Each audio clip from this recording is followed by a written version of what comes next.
welcome one and all. Welcome back, welcome back.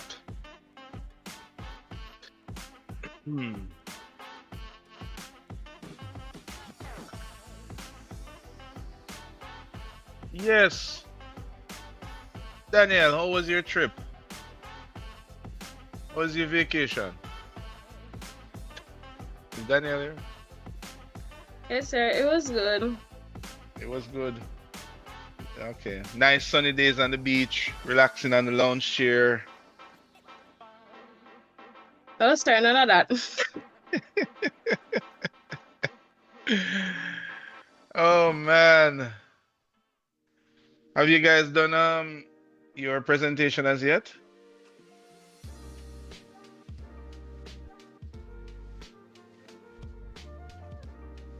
Working on it, sir. You're working on it. Yeah, it's in 2 weeks.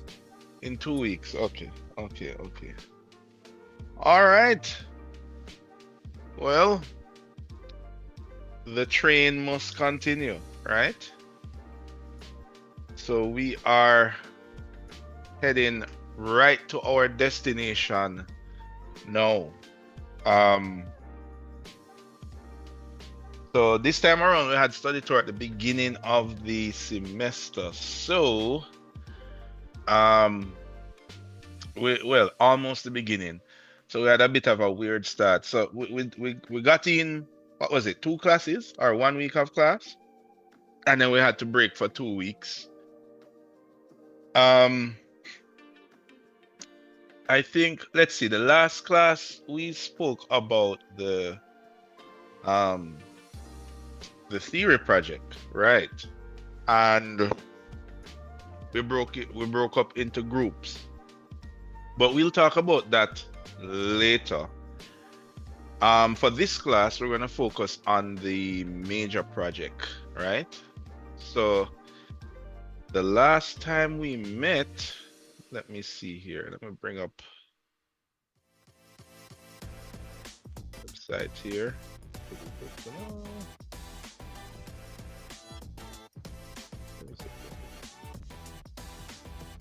Where are you, bro?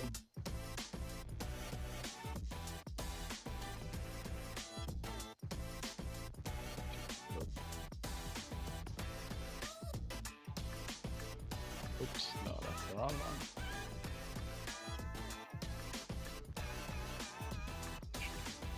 Here we go.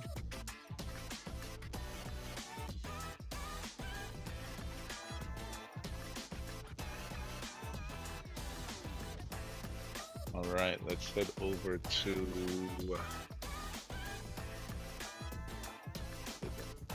modeling. All right, so last time we had gone through creating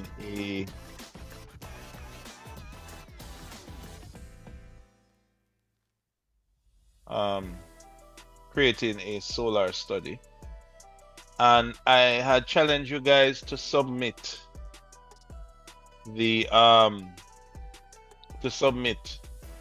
think it was before you left, right? You would click this here and then submit your solar study.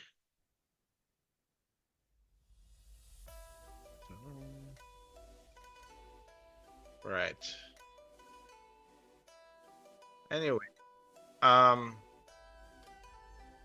was? Come on. Right. All right. So,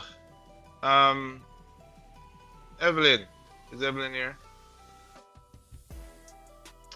Okay, let me share the screen. Yeah, Evelyn. Yes, sir.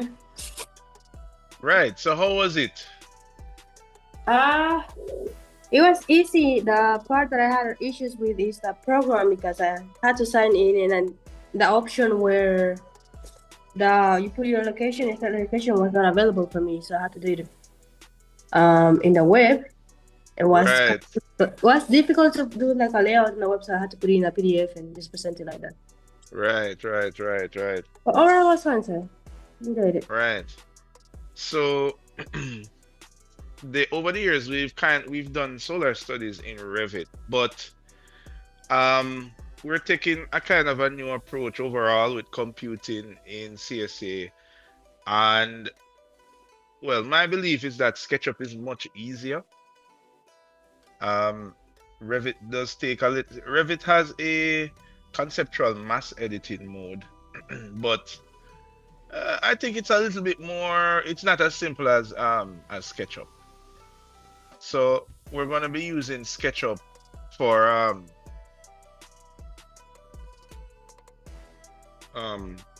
anything that requires a quick turnaround. All right, so I showed you guys some initial sketches, right? So remember, where are we? BIM. So we are, what's the name of this firm again? BIM Studio, right? So we are BIM Studio, and all you guys work at my firm, right? I'm the lead designer, and the initial part of the assignment, we spoke about pre-design, and I asked you guys to help me with the pre-design. So I came up with a bubble diagram, right? No, you guys came up with some no, I came up with a bubble diagram and you guys came up with some floor plans, some ways to interpret the bubble diagram, which is pretty cool. Then from that interpretation, we did a sketch. And before we started to produce the drawings, we did a solar study because light was so important to this space. Because remember, it's an exhibition space. So we wanted to have an idea of how light will impact this area here. So we did that solar study.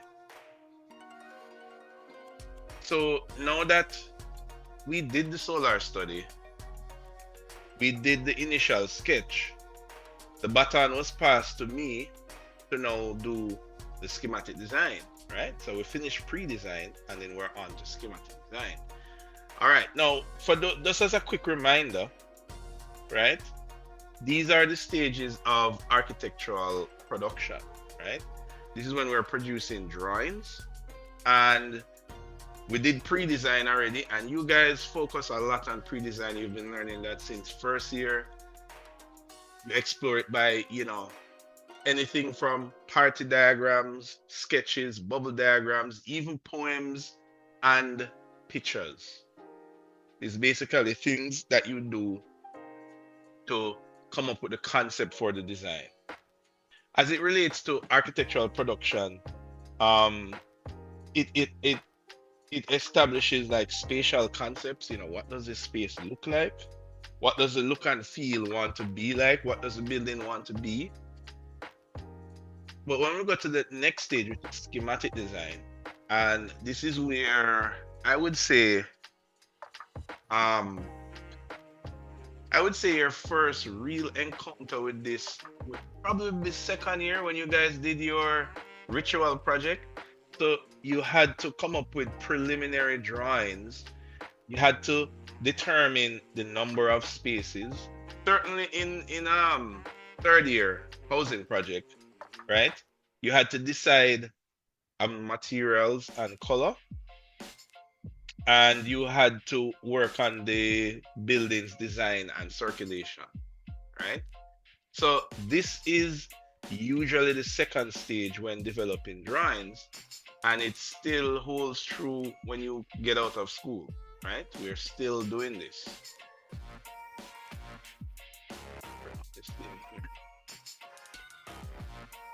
Usually for schematic design, the deliverables are presentation plans and 3D perspective. So I think I was looking through some of your submissions. Yes, I was. Some of your submissions for your second year projects, right? And that is exactly what you delivered. You had to do a presentation plan. So usually something colored. You had to do some kind of perspective, right? And usually that is the deliverables in the schematic design stage, right? And commonly referred to as SD. Now, in our project, we are going to go to design development. That is where we will conclude our project. And most of the drawings that you do in CSA, like by the time you leave school in fourth year and you come back and you do 2 more years in masters, this is where school leaves you at this phase. After you finish architecture school, you should have mastered the design development delivery. Shade, are you here, Shade?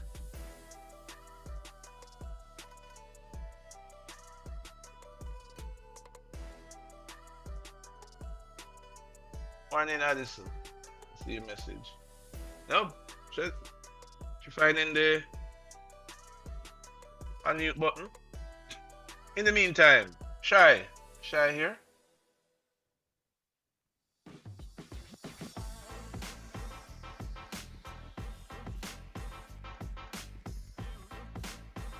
Yes, sir. Right. So Shy, tell me something. We're looking at these 4 phases of design of drawing production, right? And I said that, well, in school we go up to stage 3. Where do we learn stage 4?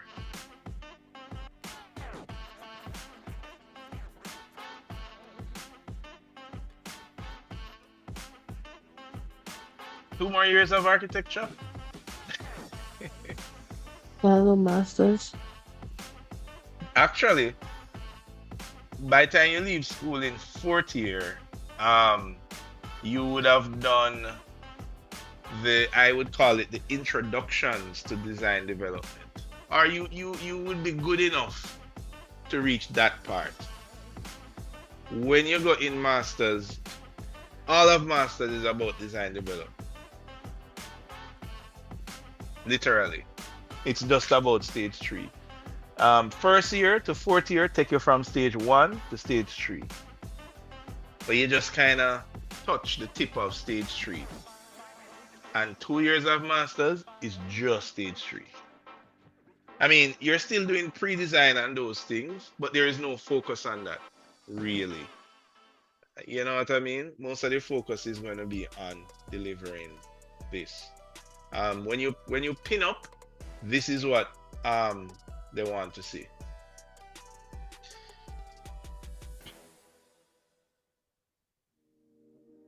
Ansel, what's up?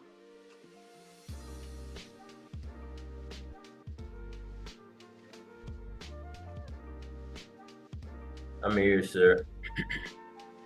So where do we learn stage 4? Well, either at the office or I see there's an elective for that. That's a good point. There's an elective for that. There's an elective for construction drawings. Yeah. Right. Well, you know the interesting thing about this that I always find funny. When you go to architecture school, you learn stage 1, stage 2, stage 3. But there's a lot of people out there that didn't go to architecture school. Maybe they can't afford architecture school, or maybe they don't have an architecture school in where they live or the country that they live. So they go to maybe like a community college or some other school, and that school only teaches stage 4. They don't teach pre-design, schematic design, design development, but they teach construction drawings. So the interesting thing is that you could get up one day and say, I want to learn construction drawings. And you can just go straight to a construction drawing course and do it. You can go to VDTI and do it, or there is some community colleges in Jamaica that does it as well. There are many places online that does it as well. So I always find that to be a bit weird, because when you come to architecture school, stage 4 is the one stage that you just don't learn. And you know, one of the reasons for that is when you guys go into the workforce, if you did a construction documentation course, right? At wherever, BDTI or wherever, you can work in an architectural office. The difference is when you know how to build architecture, you can grow. But when you only know construction drawings, you're kind of stuck there. There are many people who are working in the industry and they did not do architecture school, but they know how to do construction drawings. But if they have a passion for architecture, learning these 3 stages is something that you still have to undertake, even if you're an expert in construction drawings. Right? There's a lot of people who can, when they go into masters, they're already working. So there are persons that have been working for, I don't know, 4 or 5 years. They do construction drawings every day. They come back to do your masters. You can't pin up construction drawings for your crit. They don't want to see that. I remember there was one student that had a full set of construction drawings. I mean, down to door schedule, window schedule, everything. And I'm like, damn. Yeah, and then, basically the lecturers pull out the katana on him. It's like, what is this you're showing me? No, I want to see your schematic design, your preliminary design. That is what we're all about in architecture. So one of the reasons why you go through stage 1, 2, and 3 is that when you go out into the industry, whether you want to do it as a course, but the best place to learn that is in an architectural office, stage 4 is what you'll be doing 90% of you, not 95. When you go in an architectural firm, you will not be using pre-design, schematic design, design development. Well, some of you will probably do a little bit of design development. You will help out, which is kind of like what we're simulating now in this assignment. Majority of you will be doing construction drawings, and that is where you learn. The thing is, that is not where you remain. Most people who go to architecture school, after you work for some time, you want to go out and do your own thing. Right, Proctor? You want to do your own thing, right? Don't it?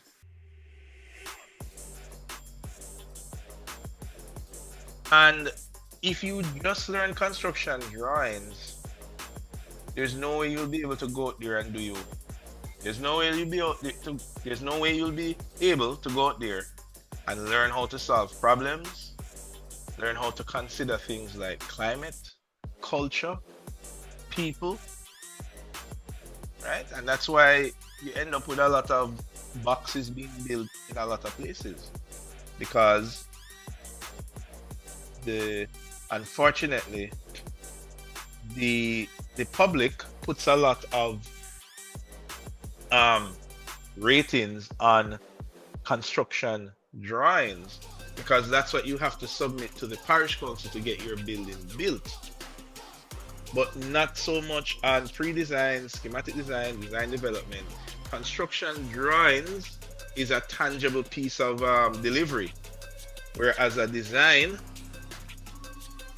it can be tangible because you can produce drawings or whatever, but unfortunately some persons don't value that as much. So, but the thing is, when you guys go off on your own, I should be able to tell designs that you build different from somebody who just did step 4. Right, LaShawn? Yes, sir. Right. So this is why we're going through the arduous process of learning how to do these steps, learning how to produce drawings by going through these steps. When you go out there, you can learn the construction drawings, right? And besides, construction drawings is a never-ending story. Well, architecture is a never-ending story too, right? Because it's different in different regions and all kind of stuff.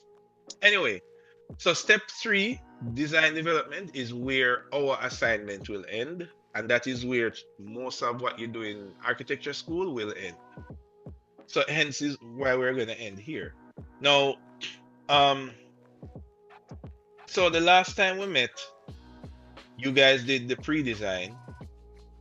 I am going to do the design, the schematic design, and then I'm going to pass the baton back to you guys to do the design development. So I have prepared the schematic design here. I want you guys to take a look at it. And now I will unveil it. Joel, can I get a drum roll? Is Joel here? I don't know how to do that drum. All right, bam.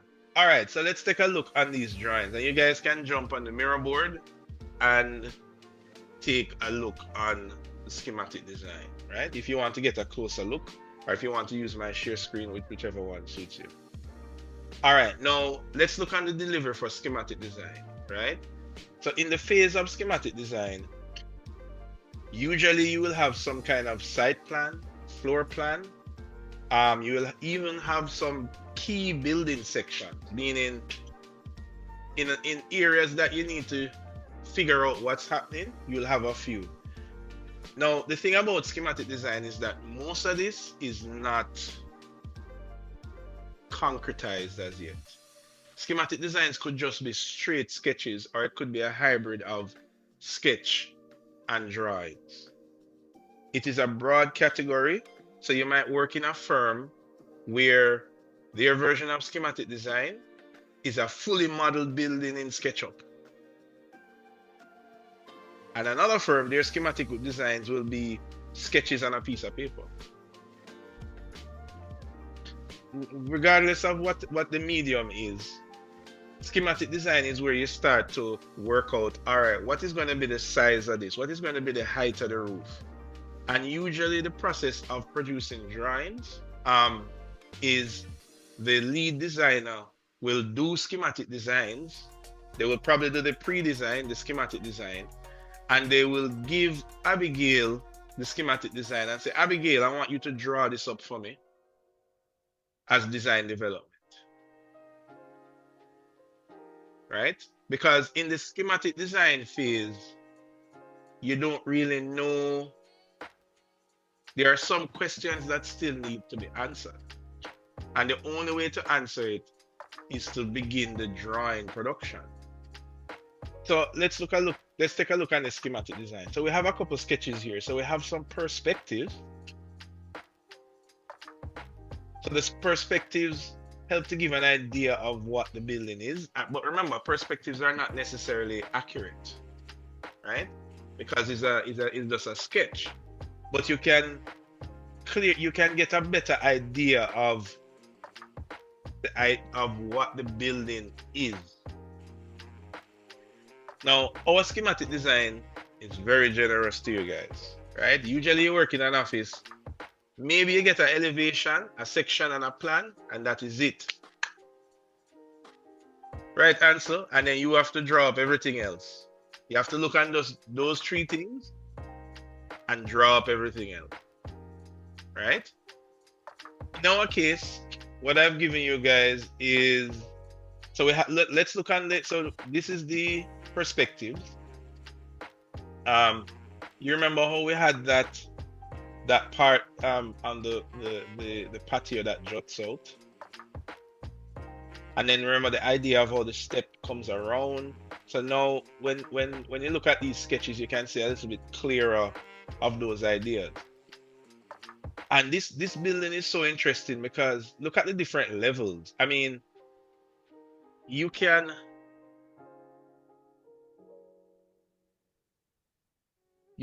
enter Come on, am I drawing? No? Okay, let me close it, open it back. Whatever, I'll use this. So you can enter up here. Or you can enter down here, right? And then the building kind of sits on a little bit of a mound, right? You can see it here. This area here is the delivery area, so you'd have the trucks that park up here. You'd have the trucks that park up here. Yes, that is a truck. And then they would deliver into this section right here. And then, of course, the star of the show is this patio area. You can go round and go up. This, guys, this is the architecture, right? This is the architecture. All right, so let's look at the plan. So we have this sketch here of the plan. And if you compare this to the last thing that we had, this is a little bit more refined, right?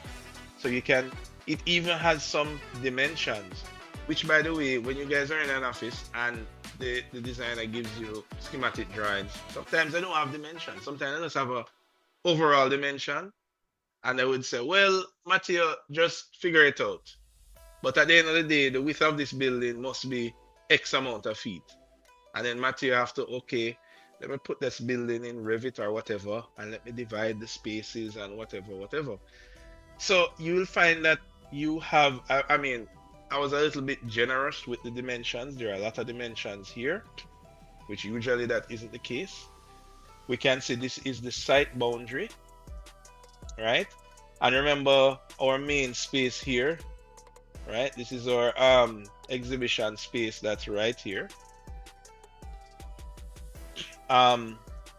Let's look at, this is the location map. This is like where it is. This is what we used to do the solar study. This is an aerial sketch, right? So we can see what that looks like. Then, so let's take a look at the plans, right? So this is our plan now, well defined. Now, what we have is dimensions of the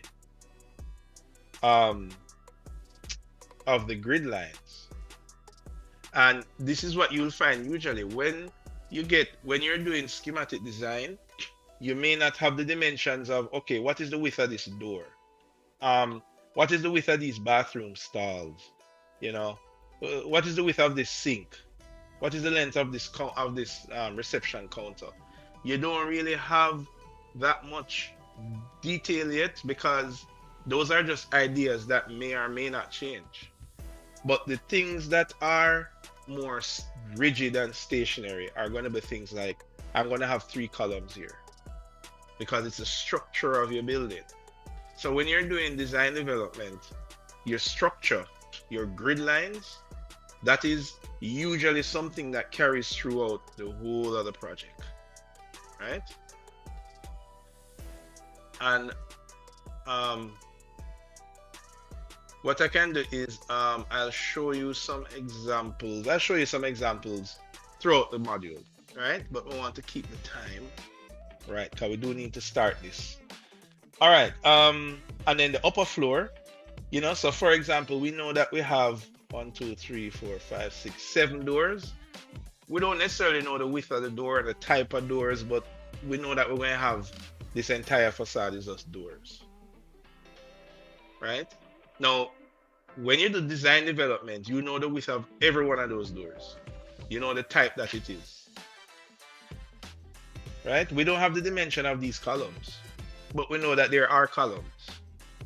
So while you're doing the schematic drawings, the design development drawings, you will figure out what's the best size for these columns, right? For now, the schematic design just say there are columns, right?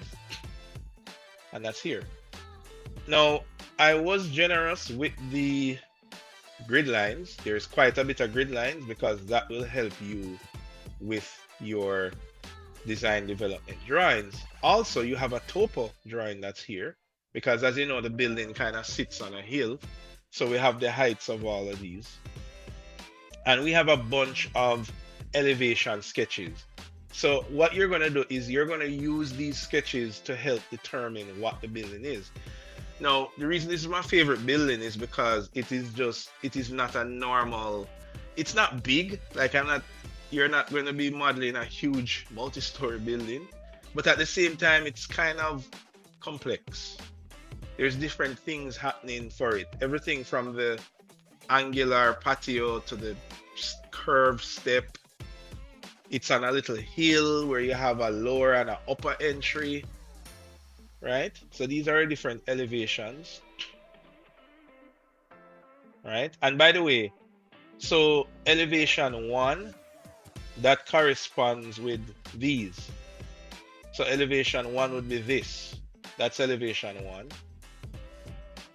Elevation 2. And so forth. 3, 4. They're named here. Now, hold on, I'm coming to the handouts in a little bit. And then here is a perspective view of elevation 3. Just a little slight perspective view there. Now, this is what will give you the most information, and it's going to be the sections. There is a bunch of sections here. A bunch. And as I say, guys, you know, working for my firm is so easy because I've given you so much information. Anywhere else, you'd probably just get one section and then you just have to figure out the rest of the building, right? So we have so much sections here, and we have a 3D sketch section along with a 2D sketch section, right? All of these sections go in accordance with the grid lines.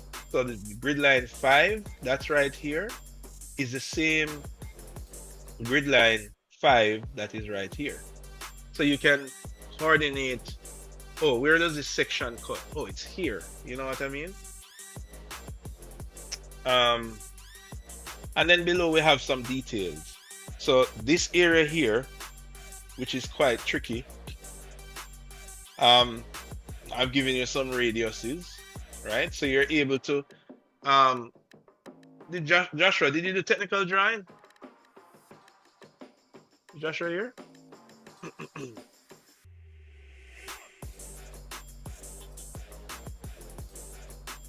Where's Joshua?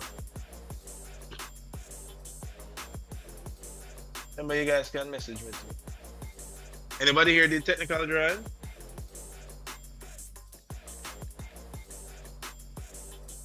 Oh, nobody? Okay, one person. Yeah, I do. Yes, sir. Okay. Yes, sir. Right, so you're going to use your technical drawing skills to reconstruct these curves, right? So I've given you the center point of these curves, like here, here. So you just, you put your arc and you draw your arc and all of that stuff. So you're able to construct this very odd shape. And here are some little other details, like the fact that this thing that protrudes out, it actually has some holes in it, right? So you can use that to see what's happening when you cut these areas. You also have some measurements for this as well. All right, guys, so that is my schematic design delivery that is prepared for you guys, right? Now you guys are going to use the schematic design, right, which is in stage 2, and then you are going to produce, design, develop. Now, these are some examples of schematic designs, right? And these are, everything I'm showing here are like actual projects that I've worked on over the years, right? This, anybody knows where this is? Is that Hope Gardens? Yes, it is. So this was actually a proposal for a reimagining of, can anybody tell me what park was there back in the day? What was the name of the park that was in Hope Gardens? It was an amusement park. Funland? No, that's what's there now. Right. Nobody? Of course, because that would mean that you're very old. Well, when I was like 5 or those ages, they used to take me to Coconut Park. Anybody ever heard of Coconut Park? No, probably not. Yeah, so Coconut Park used to be there a long time ago, right? And then Coney Park, was that the new one? The Coney Park came. It only lasted a couple of years, and now what's the school that's where Coney Park is again? That's out in what do you call it there again? Ferry. What's that school out on Ferry again? By the police station? Del, Which one? Say that again? are you talking the one by Mandela? Yeah, Heidel. Heidel, right. So Coney Park used to be where Heidel is. That used to be an amusement park. So you guys are 2 generations behind what we used to be here. But anyway, yes, this was a schematic design.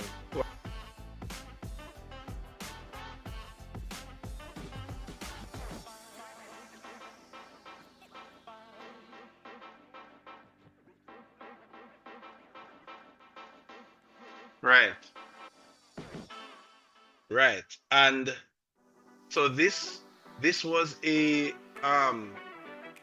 schematic design of what the park could be like in terms of the layout. So in this case, schematic design, you can see that it wasn't half as detailed as what I give here.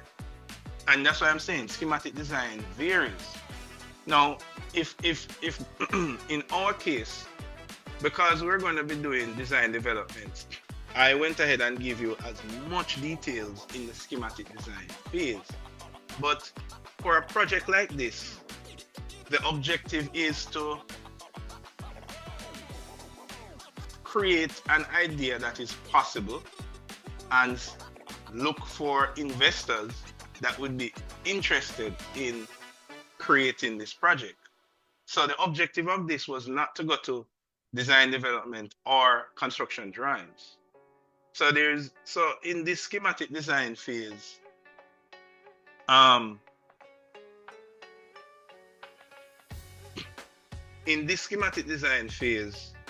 it was just to highlight the different areas, the actual dimensions of these buildings. They are reasonable, but you take them with a grain of salt, right? And then of course, this was a 3D visual that was created. So we went up there, took a drone shot, and then we imagined what each of these are, and then created a rendering of it.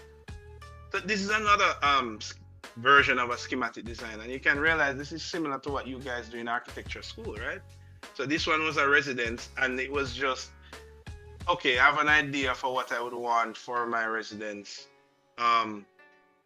And then you present an idea. And in this case, this is more of a presentation, like a colored presentation and a 3D. So this is an example of schematic design. Notice that pre-design is more boxy. You're doing bubble diagrams and massing and all of that stuff. Whereas schematic design, no, you actually, you say, okay, I want a door here. I want a door here. I don't know the width of the door yet, but I want to have a door that leads from this room to the other room and so forth. All right, guys. So I want everyone to just look a little bit and look through these plans. Just jump on the mirror board. Just absorb these plans for like 2 minutes.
All right.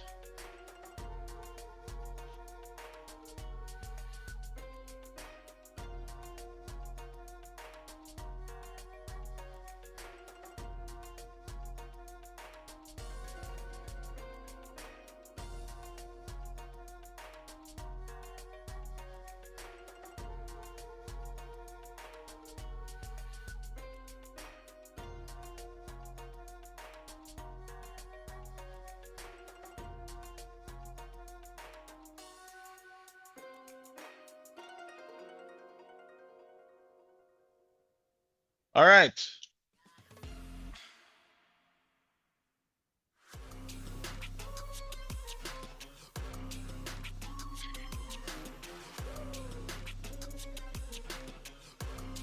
Okay. So now what we want to do is we know that we're going to be doing the design development phase. Now, here's another example of design development. In this case, this was another residence, right? And notice the type of details that are here. You have the size of the lot. You have some amount of dimensions. You have dimensions and areas of every room that is in the building. Yes, there are rendered images included as well. But then this floor plan here, everywhere has dimensions, right? Now, the information we don't have is like, okay,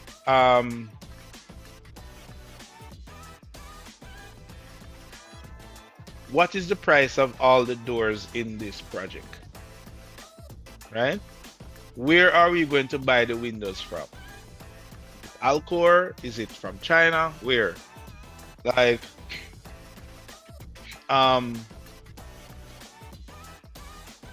what type of cement mix are we going to use when creating these block walls, right?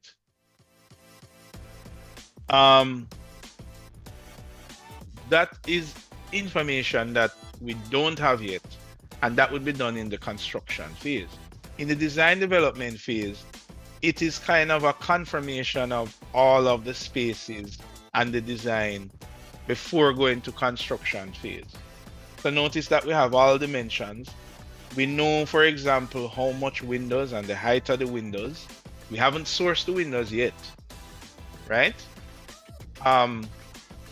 We haven't priced them yet, right? Maybe we know that we're going to have a shingle roof, but we don't know which roofing company we're going to use as yet. All that information is done in the construction drawing phase, right? We have a couple sections. We don't really know, what is the detail of how the block wall connects to the ground here, because you can see here that you step up into the building. So what is below here? Is it sand? Is it stone? So in the design development phase, we don't know those little details yet. But then if you notice here, we do have a basic detail so that we can have an idea that, oh, okay, the ground floor is going to be at almost 2 feet off the ground, and we're going to have gravel and earth. So we have an idea of one area of the building, but that is as much as we show. So in design development, yes, we'll show a little bit of detailed drawings, but nothing compared to what you would show in construction drawings. This phase is mainly to confirm everything that we have done in the previous phases, so that when we go to construction drawings phase, nothing will change. Now, if you take a look at, for example, this project, which construction drawings was done for, you can notice that every window is highlighted, the width and the height of every window. This is called a window schedule. Because when you go to the manufacturer to buy windows, they will look on the window schedule and say, oh, yeah, man, I have a window like this. How much you need? Oh, I need 1, 2, 3, 4, 5. You know, you count the amount and they can say, oh, well, I only have 4. So you have to go to another manufacturer to get the rest, and so forth and so forth. This is what the construction drawings give you. It talks about plumbing. Oh, we're going to connect this sink to this manhole. So the plumber would know where to run the pipes, right? This is not in design development phase, right? Also, it would go into detail about the stairs, but what type of steel do you need to run in the slab for the stairs? And that will translate to how much steel do I need to buy? And that translates to the guy who is on the ground tying those steels together, right?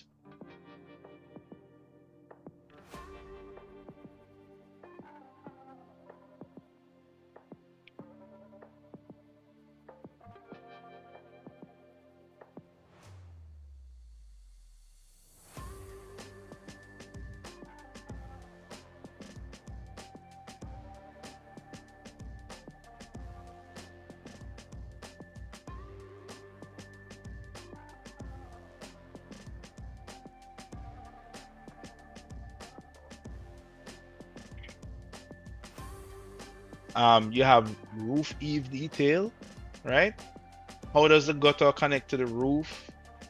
What type of fascia board are you going to use? Is it going to be extended beyond the soffit?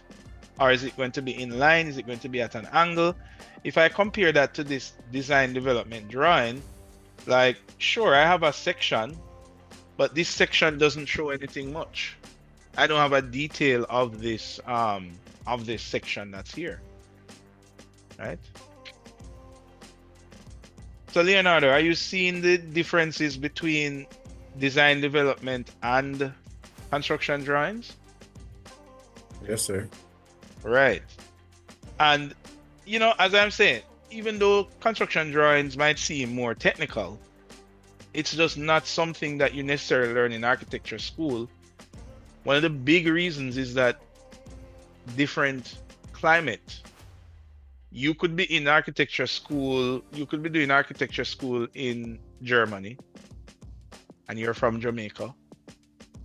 I mean, we don't get snow out here, so the type of detail that we would use for example, the roof would be much different.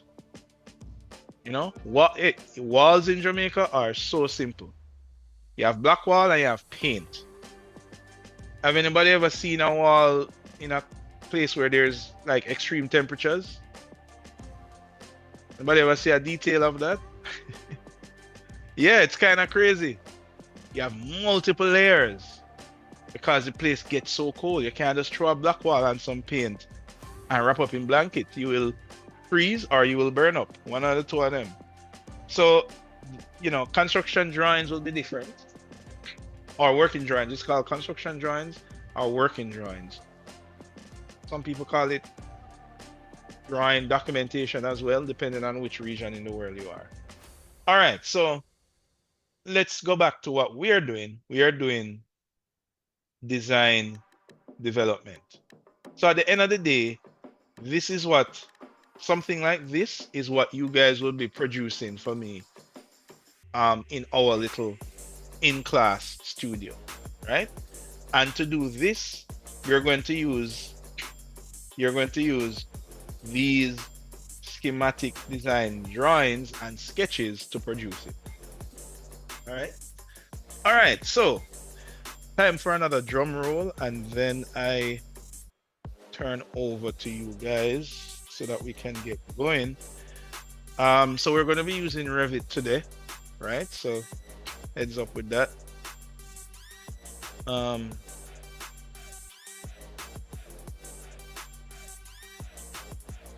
Oh, sir. Yeah, Christian? Yeah, a very quick question. Fourth year student, by the way. For the group work, right? Right, that's coming up near the end of the Yes. semester. Mm-hmm. Yeah. Is it that we just choose topics or are they pre-picked? Oh, no, hold on. There are two group work that we're doing. The first one is the individual. The first one is this one, which is the theory assignment, where you Yeah, go that's in what I'm groups talking of about. 4. Okay, cool. Right. So you're saying if you just pick up a topic, yes, you just pick one. Okay, it just doesn't matter. You just pick one. Right. And we use the mirror board. So on our mirror board here, come on, right? If we go over here, this is where we were picking the topics before you guys went off. We'll talk about this in the other class though, in the theory class.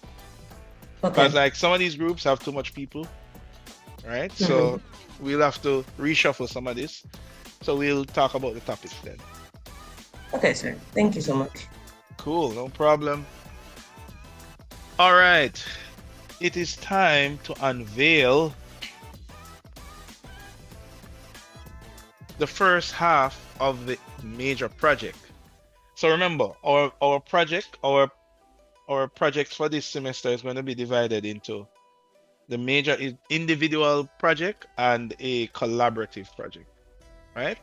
So the individual project where you guys get individual grades will be what we'll be looking on for the next, I don't know, 7 weeks or something like that.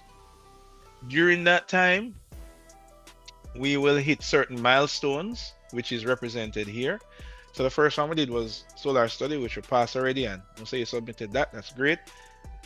Then we're going to go through these milestones as we go along, right? Now, I'm going to mark this at the end of the semester.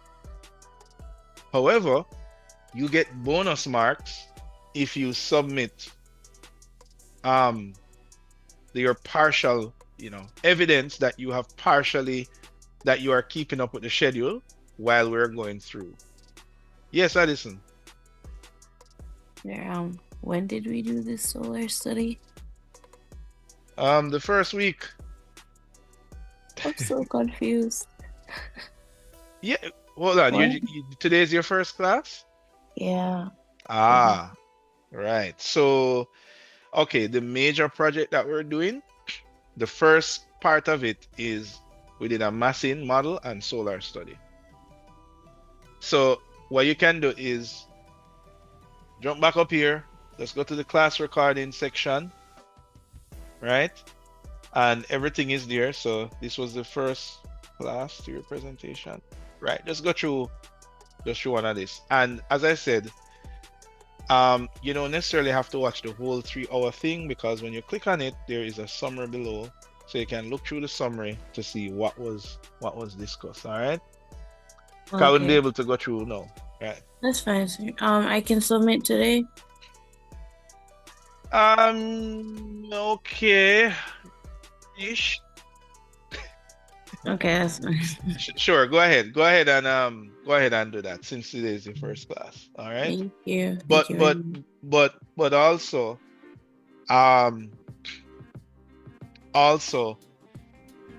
before you start that, let's talk about the individual project, just to make sure that everybody on the same page first. All right. All right, no And then you problem. can catch up with the other thing. Thank you. All right. All right. So individual project, right? So I was asking somebody to give me a drum roll so that I can unveil individual project.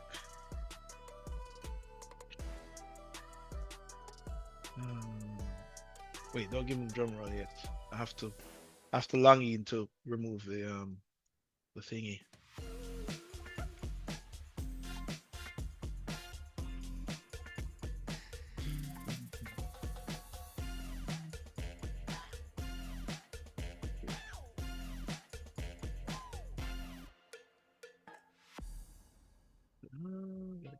Here.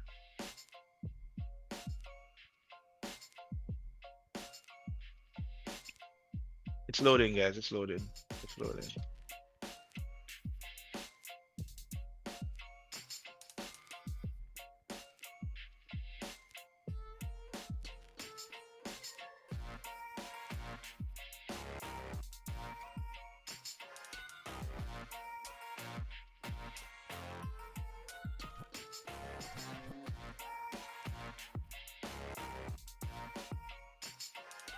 All right. So, who's gonna give me a drum roll? Ta-da-ta-da. Individual project. Nobody? Chambers? You know what we need? We need a drum roll emoji. Right? I think there's a thumbs up, thumbs down emoji, but there's no drum roll emoji. So we need one of that.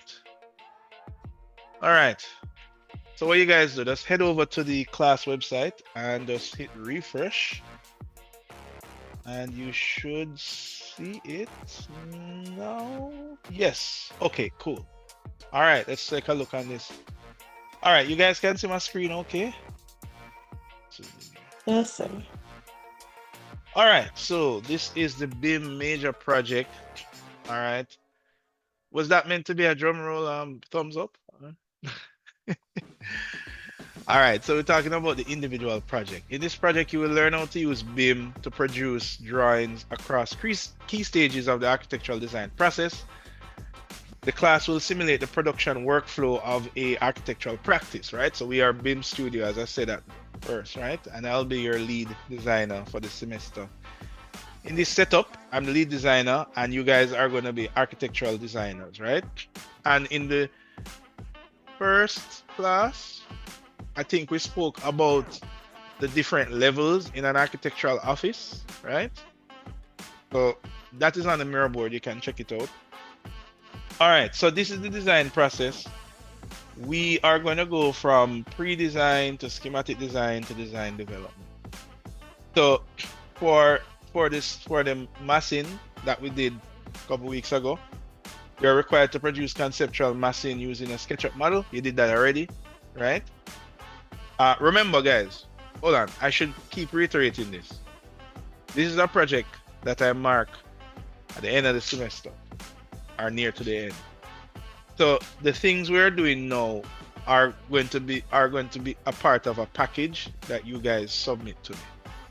So even the massing that we did recently, remember, the checkpoints that I give you throughout the semester are bonus points, meaning that if you reach that checkpoint in the allotted time, you get bonus marks.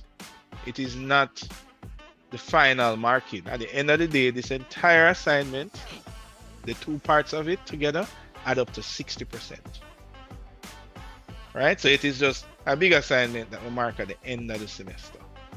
But you get to, if you make the checkpoints as we go along, you collect an extra 10% as we go along. So the massing was a part of that. You did that already, right? Then the schematic design, that's for me to do. I did that, and I showed you guys just now. The design development is for you guys to do, and you are required to produce design drawings of the proposed exhibition pavilion. The design drawings combines elements from both the design. So we're gonna do design, but we're gonna do you're gonna do some amount of detailing, just at least like one detail, right? So you're gonna do a little bit of something that you do from the working drawings phase, right? It's just like this design drawing example I showed you a while ago, where this design drawing here had one little detail in there, right, of a key area. But it's not like construction drawings that have a whole bunch of detail and steel and stone, and no, it's like one little detail that you're going to do. All right, the drawings below are required views that must be laid out on 24 by 36 RHD sheets, right? You're not going to print, but the sheet size is going to be 24 by 36. And you're going to use the title block below. I might change this title block. We'll see. We'll see. All right. So views marked WD are working drawings and must include accurate dimensions, annotations, materials, that kind of stuff. whereas views marked PD are presentation drawings, and it should focus on visually appealing presentation using appropriate graphic. So there is no Photoshop, no Illustrator, no Twinmotion or Lumion in this module, right? We're only using Revit. So what I'm trying to say here is that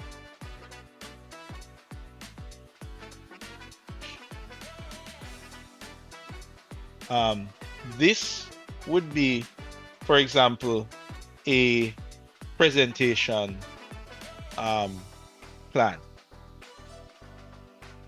Or maybe this is a hybrid between the two. This is a presentation plan, right? But something like this would be more closer to a working drawings plan where everything is dimensioned. Everything is labeled. So if I say floor plan should be like WD, meaning working drawing, then it's going to be something like this where you give me all dimensions, all annotations, everything. But if it says PD, which is presentation drawing, you're going to give me something like this. Only in Revit, guys. You're doing everything in Revit. So you're not going to like give me a Photoshop like presentation plan.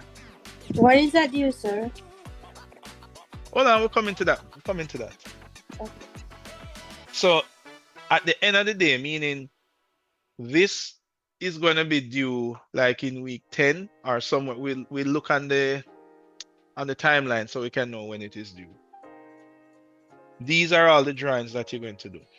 Now, every week when we meet, we're going to do one of these. That's the plan. So it's not like I'm giving you all of this now and I'm saying, bye, I'll see you at the end of week 10. No. Every week we meet, I am going to walk you through creating these drawings, because this is the module where you learn how to use Revit when you're in an architectural practice, right? So most of the stuff you're doing, I want you to do it a particular way. So I will be demonstrating this to you. You know, what's the best way to draw a section, or to use the wall tool? You know, how do I draw a detail? How do I lay out a sheet? Some of us know this already, and some of us don't know it. The point is that this module is here to show you how to produce in Revit within the context of an architectural firm. Last semester when we did 3D modeling, it was just modeling. We didn't do sheets, we didn't do layout, it wasn't about drawing production. It was just about modeling. This module is about drawing production specifically, and using the best practices. And you know, I don't claim to know everything about best practices, so I'm just sharing with you the little knowledge that I have. There is so much more that you're going to learn when you go out there and working. All right, so in a nutshell, we are pretty much going to go from sketch. This is what we did first. We're going to create a BIM model, and then we're going to create drawings from that BIM model. So that is how we're going to get this design development thing done. We're going to invest in creating a proper BIM model, so that when we cut it up, we get some proper drawings from it, right? All right. Oh, the last part. So we're going to be graded on accuracy, annotation, completeness, sheet composition. Oh, let me talk about that first one, accuracy. So remember that when I say accuracy, if you look on the schematic drawings that I give you here, I don't give you dimensions for everything. Like, what is the width of this door? I don't know, make it up. You know, what is the length of this bathroom? I don't know, make it up. But what I do give you is, what is the distance between these two grid lines? And what is the ratio of this single bathroom to this multi-stall bathroom within this grid line? Because remember, design development is not like construction drawing. It doesn't have all the details It just knows that I want to fit 2 bathrooms in this space. When you guys are drawing, you are going to determine what measurement this should be. I am not going to tell you. But when I check your drawing, the distance between grid line B and grid line C must be 5,537 millimeters. All right, Shadi, you understanding me?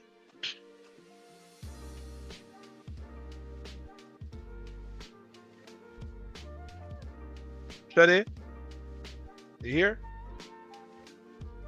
Sir, could you repeat that last part, please? Right. So what I'm saying is, I am not going to measure the distance between these tables.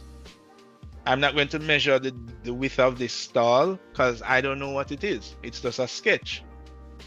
So you can determine whatever you want it to be, or you are suggesting it to be.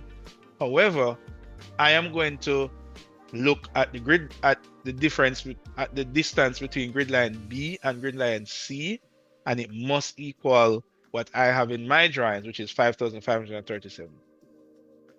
That is how I grade you an accuracy. Did you follow my grid lines? I'm not going to check the angle of this wall because I didn't give it, so it doesn't matter. But you would just draw the wall at the angle that you deem appropriate based on a number of factors like how does it look in the sketch. It's going to be totally up to you.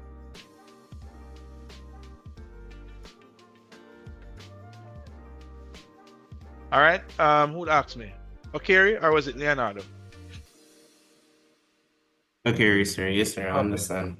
You understand, right? So that is how I grade you an accuracy. Now I have a disclaimer to say. It is highly unlikely that any 2 students will have the exact dimensions for everything in their model. Wink, wink, hint, hint. Right, Swaby? Would you agree? Would you agree that it would be highly unlikely? 1 in a million. Is Swaby here? Yes, sir. Yes, Right. sir, I agree. Right. So if 2 people just happen to have the exact same measurement for the bathroom stall, the kitchen cupboard, what do you think, Swaby? A coincidence? Sir, they did the work together. Sir. They did the work together, sir. Which is not recommended because we have a collaborative section after the individual project.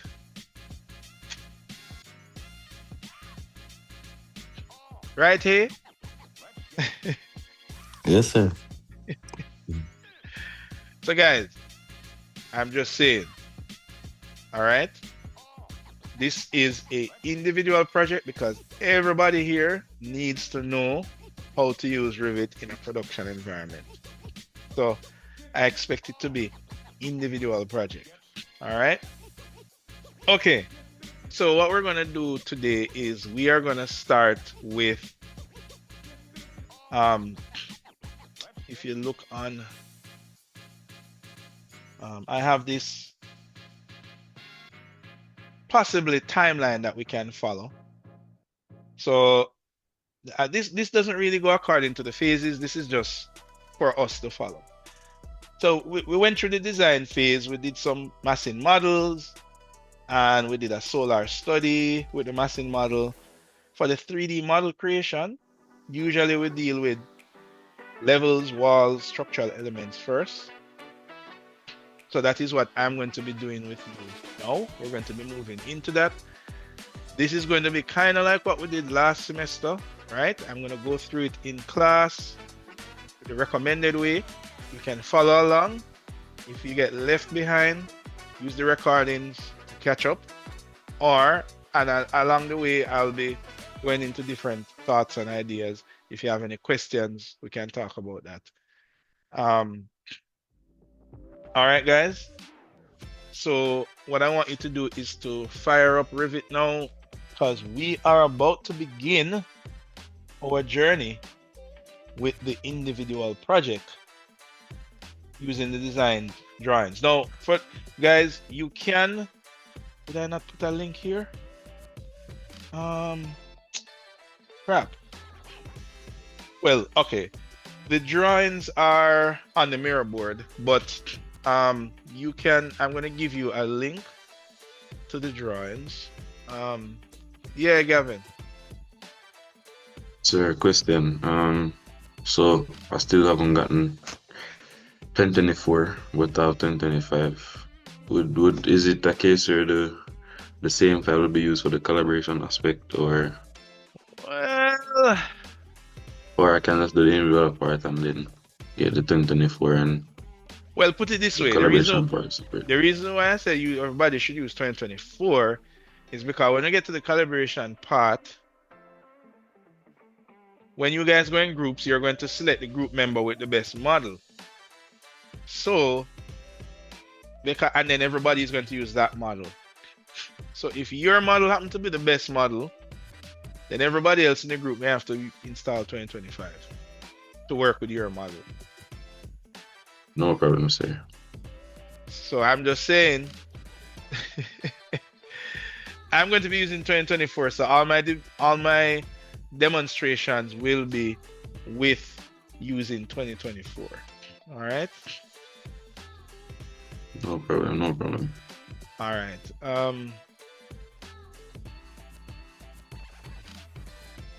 All right. Okay. So I have this PDF here. I have this PDF that has all of the sheets of the schematic design. I'm going to put a link to it in the chat. I will also update the handout and put a link to it in the handout. Right now, this is saying to access the drawings on mirror board. So it's going to take you to the mirror board to see the drawings. You can use the mirror board if you want. It's the same drawings. But I know some of you would rather have like the actual drawing as a file. So I'm going to put a link to it here.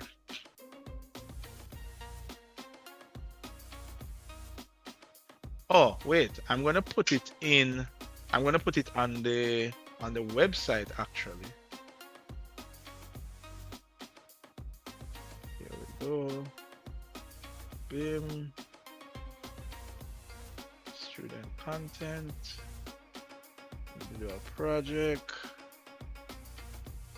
drawings for student. Okay.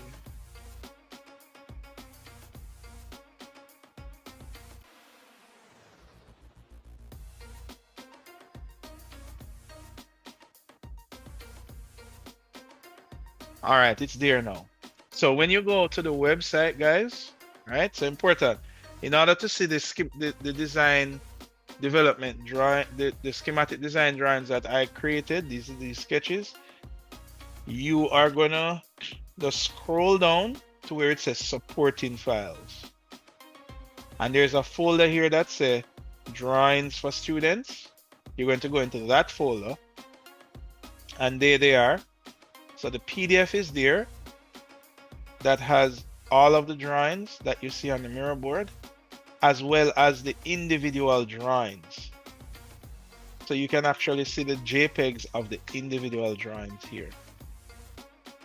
So in case you want to use the individual drawings, that is where you go to.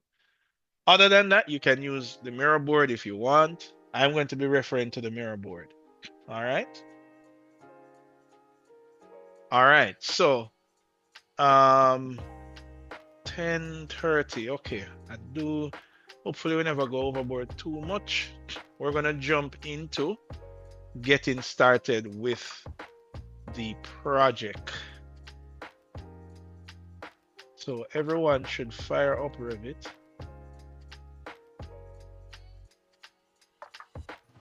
so we can get going.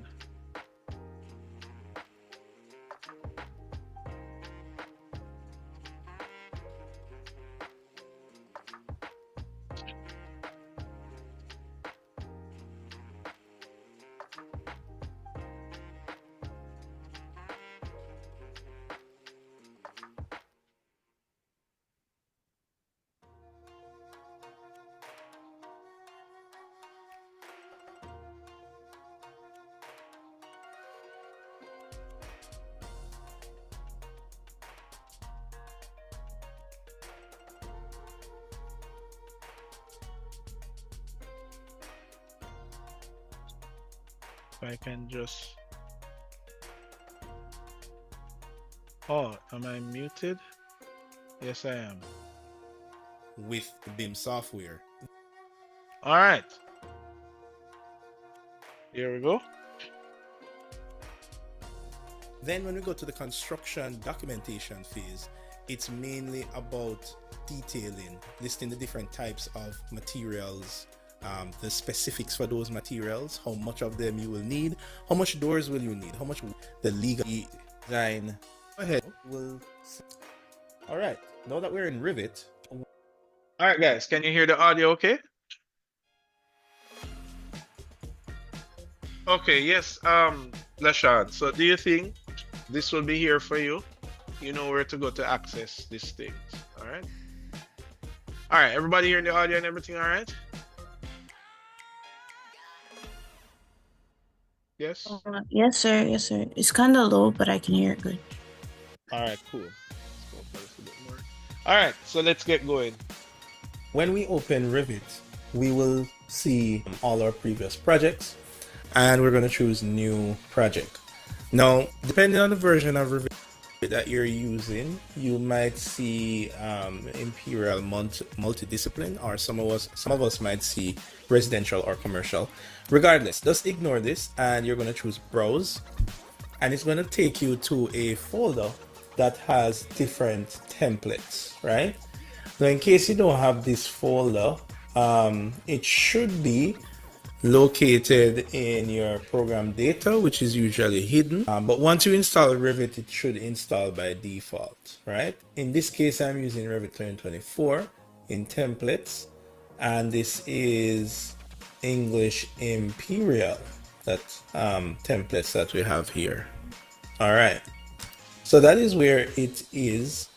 And if I go back up one level, I could go to English, and this is going to be metric, even though it doesn't say as metric, and it's going to have pretty much the same templates in there.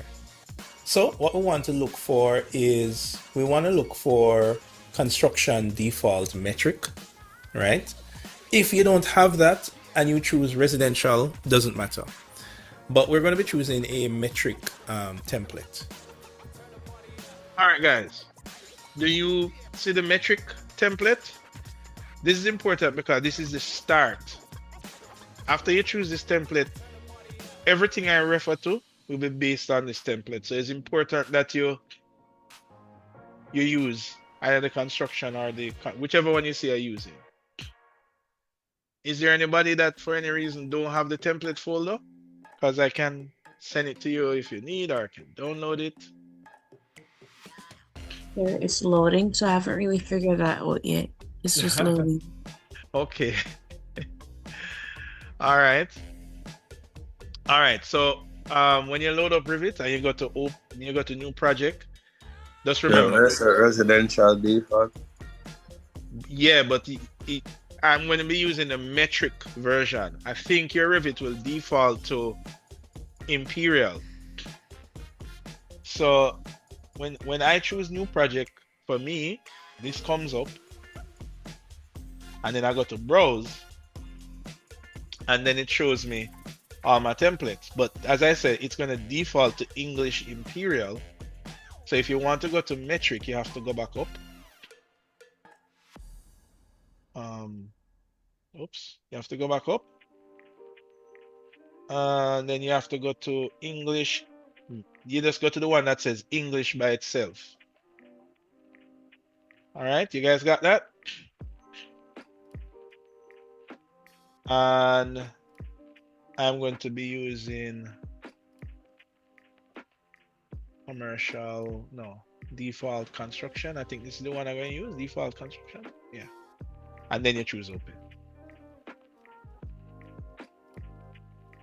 All right, remember, in case I leave you behind, this recording will be here. But I just want Default construction metric, right? Right. Question. Yeah. Do you need to be recording right now? Hold on, I'm not recording. No. What? No, I am. I am recording. Yeah. Okay. It doesn't show that on my side, but that's fine then. Oh, yeah, man. It recorded. You're frightening me. Sorry. Yeah, man, it is, man. Yeah. Got the recording summary. Everybody should be there. All right. All right. So let us proceed. And we're going to choose open. All right. So we're going to choose OK. All right. And this is what the drawing looks like. Now, some of you might have different symbols for that you might see show up here. So for example, if I go to new again and I go to browse, let me go to the metric side. So this is construction metric. Notice that if I went ahead and opened the US Canada version, and you may or may not have this, what you will notice is that their symbols look a little different. So notice this time I get these symbols. So it doesn't really matter, they both say the same thing, but different regions use different symbols. Now, just for my purpose, I'm going to be using the US version, right? So I'm going to close this one that's here, but you can use any one. Now, before I even get going, the first thing I'm actually going to do is save. So I'm going to go to File, go to Save As, and I am going to save this project. Right, guys. So I did switch and use the US version. I don't know if you're seeing that on your end, a US and English one. But as I said, it don't matter. It's just that I'm gonna have square things and you're gonna have round things. So it don't matter. All right. And I'm gonna call it M plus Pavilion Design Drawings 01. Now notice I put the 01 there because my intention is to save progressively, right? So I'm gonna choose save. All right, great. So now before we even start to draw the first wall, the first thing that we will do when we're doing a BIM workflow for production drawings is we need to set up the project first. So we're going to go over to manage and we're going to go firstly, let's set up the location of the project. So we're going to go to location and this will pop up on your screen here. Now by default, it might pop up for you in Boston. What we want to do is to geolocate the project. Part of what we're producing here is going to be a solar study, like what we did in the pre-design phase, but this time we're going to be doing the solar study of the actual building, right? So in order to do that, we need to geolocate the building. So we are going to put in the same address that we used before. And that address is going to be Museum Drive, West Kowloon, Hong Kong. So we're going to click search and we're going to pick the closest thing to that. So let's try this one. All right. How you get that location thing again?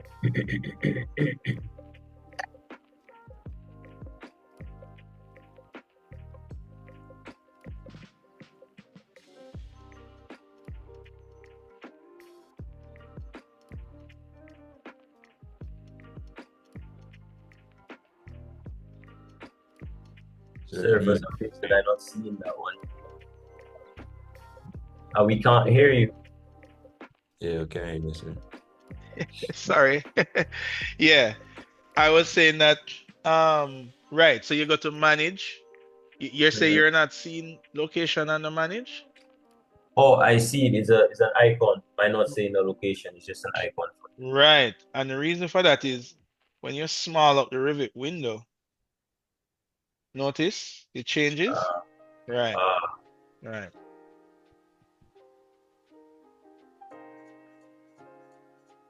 So Right. So I was saying the address, guys. There it is. Let me take a screenshot. I mean, it's also in the on the sheet, on the drawing sheets as well, the schematic design drawing sheets. But you're looking for Kowloon Bay, Hong Kong, right? Or West Kowloon. You just type it in. Gives us the general location, I hope. Let's paste this again. See, this one gives us out here. Actually, this one is the closest one. I believe it's somewhere in this location. We don't have to have the exact location, but we can move it. It's somewhere on this side. We just need to have the general location. Right. So you don't have to have the exact pinpoint. You just need it to be in the like you need it to not be in the western side of the planet, obviously, because the time zone is different. So you need to be in the correct time zone. So when we update when we put our solar study on the sheet, it's giving us the right sun angles. All right.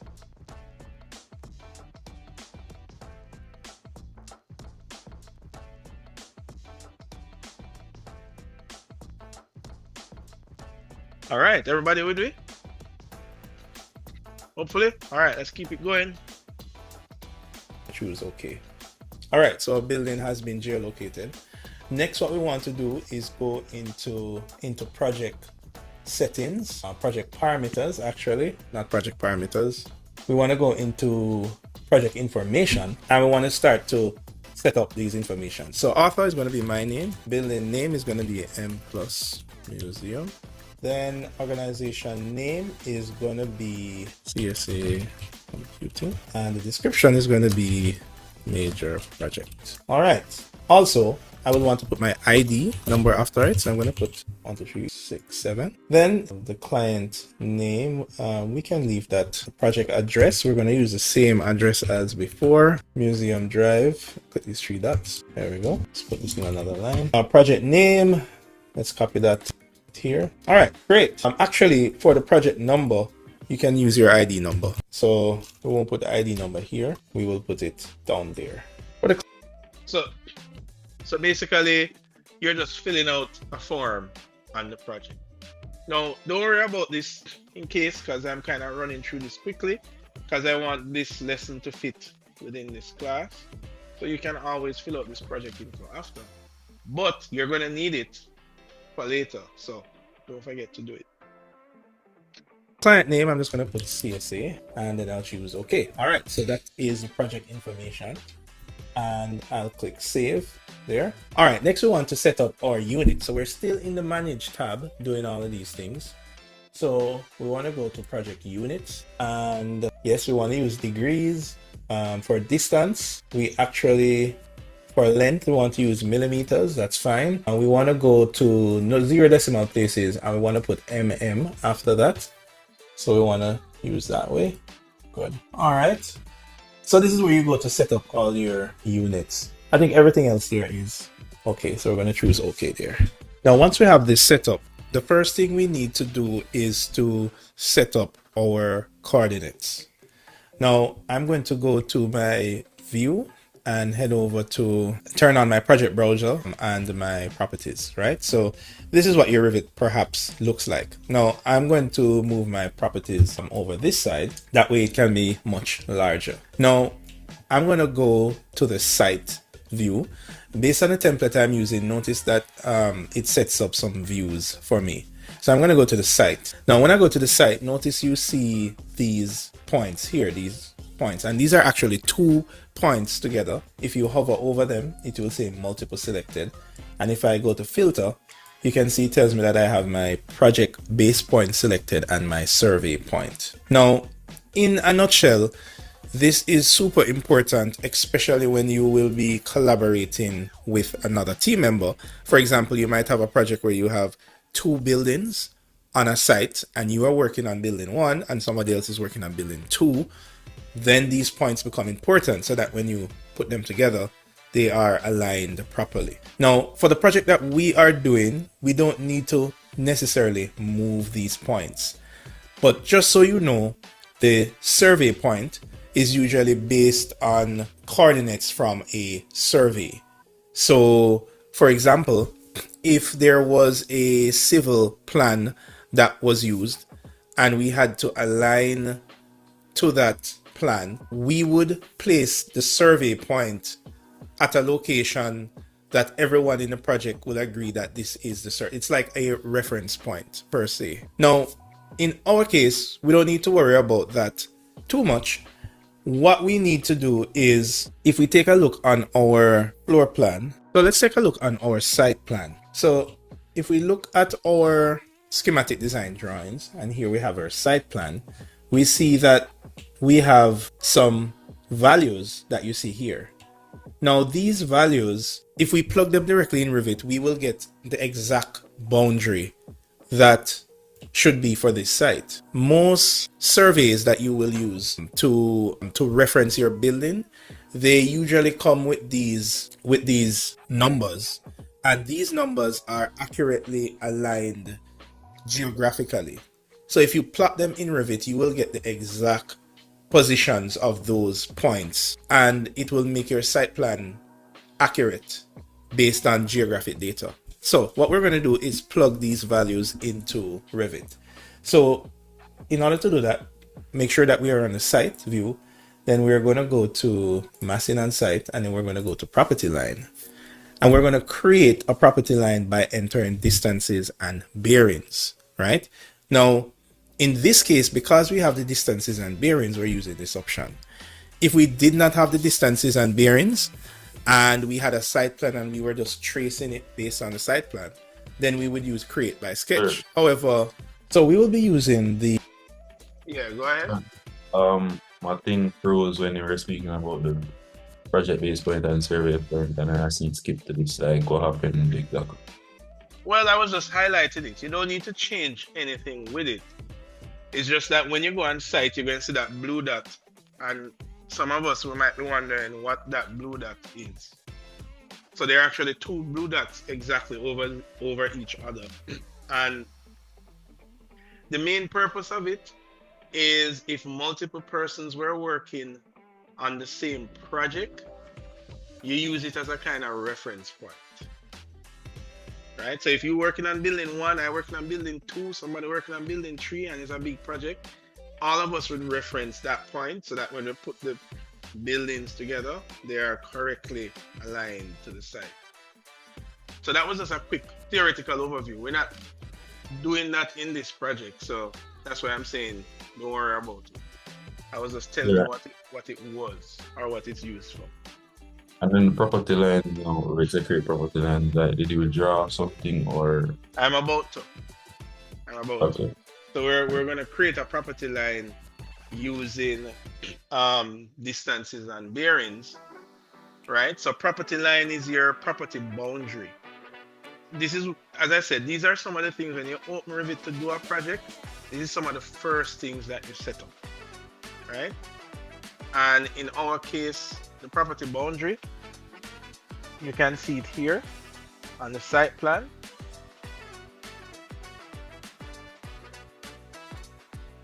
And then these are the bearings for the property boundary. Bearings are what you get from civil drawings, meaning once you plug them in, you get the exact legal georeference boundary. That's why it's so important, right? So when you look at, for example, a title that tells you what your property is, you will notice you get those on a title. You will get geographic. I don't have an example here, but I'll show you an example as we go along.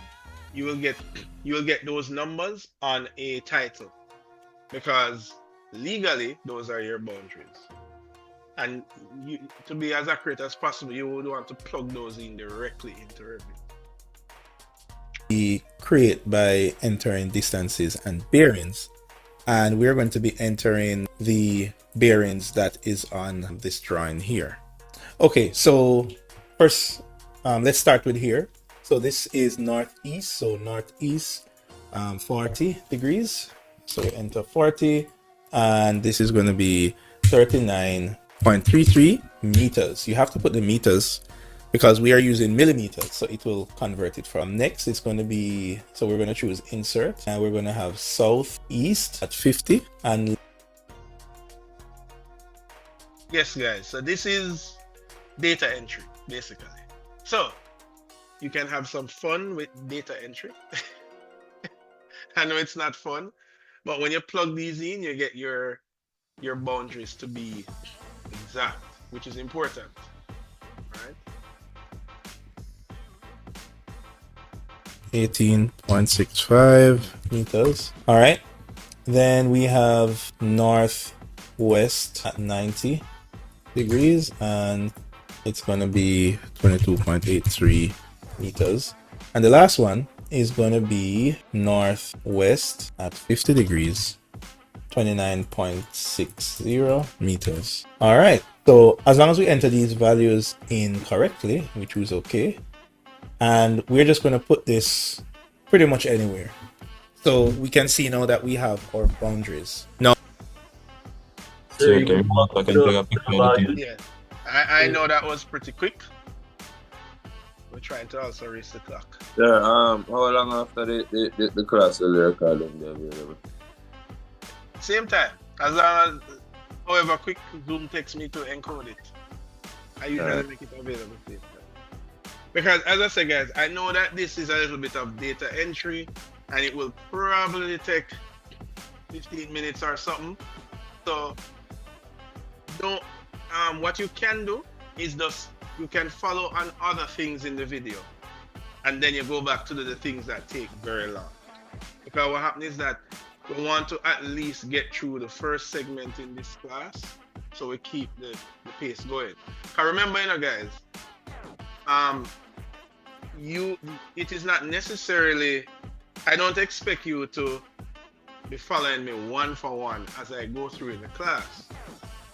I mean, this is an assignment, but when you come to class, I'm trying to guide you with a little bit of theory and a little bit of practical. So you have to continue this on your own time, right? And you have to finish it. So when I come to class the next time, I won't be going through this, I'll be going to something else. And your building will have to keep pace with my building because I'm working on this building with you. All right? All right, so as I say, if I left you behind, don't worry about it. Just start working on something else. Just make sure you save and you can come back to it afterwards. Now, what we're going to be doing is, before we go any further, we want to convert this to a sketch boundary. And the reason that we're doing this is the sketch boundary is just a little bit more flexible. So in order to convert this to a sketch boundary, we're going to go through the same process. We're going to go back to massing and site, boundary. This time we're going to use create by sketch. But of course, we're going to use the pick line tool here. And we're just going to pick these lines and say create. So now we have two. We have this one, that's the sketched version, and we have this one that we use the table. And we can convert from the sketch to the table, but we can't convert from a table to a sketch, which is why we traced it. So we're going to delete this one that we created from using the table. So you guys realize, so let me ask you, Mateo, why did I use the table first? Why didn't I just carry my site plan into Revit? Why didn't I just carry, where's the site? Why didn't I just carry this into Revit and trace it? Mateo.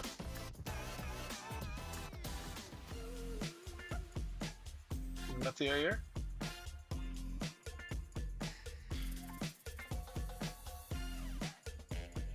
Oh, Gavin? Yes, sir. Why didn't I just carry this picture into Revit and trace it? Because I guess using the other method is way more accurate. Exactly. Exactly. So this is why I use the other method. Get the lines and then I trace it to the property line. Because as I say, using the table method, it's not as flexible. Like you can't rotate it and do a lot of things with it. But when you sketch it, you can do more stuff with the property line. But just sketching it from a JPEG is not good enough. You guys need to be pinpoint accurate. I remember the drawings that you're doing. I mean, you don't want to do a drawing only to find out that, oh crap, a boundary line was a foot off, you know, and that means that the client is going to get a foot less space in his project. So this is why you use, anytime you have geographic or satellite data, use that. Do not sketch over it. All right?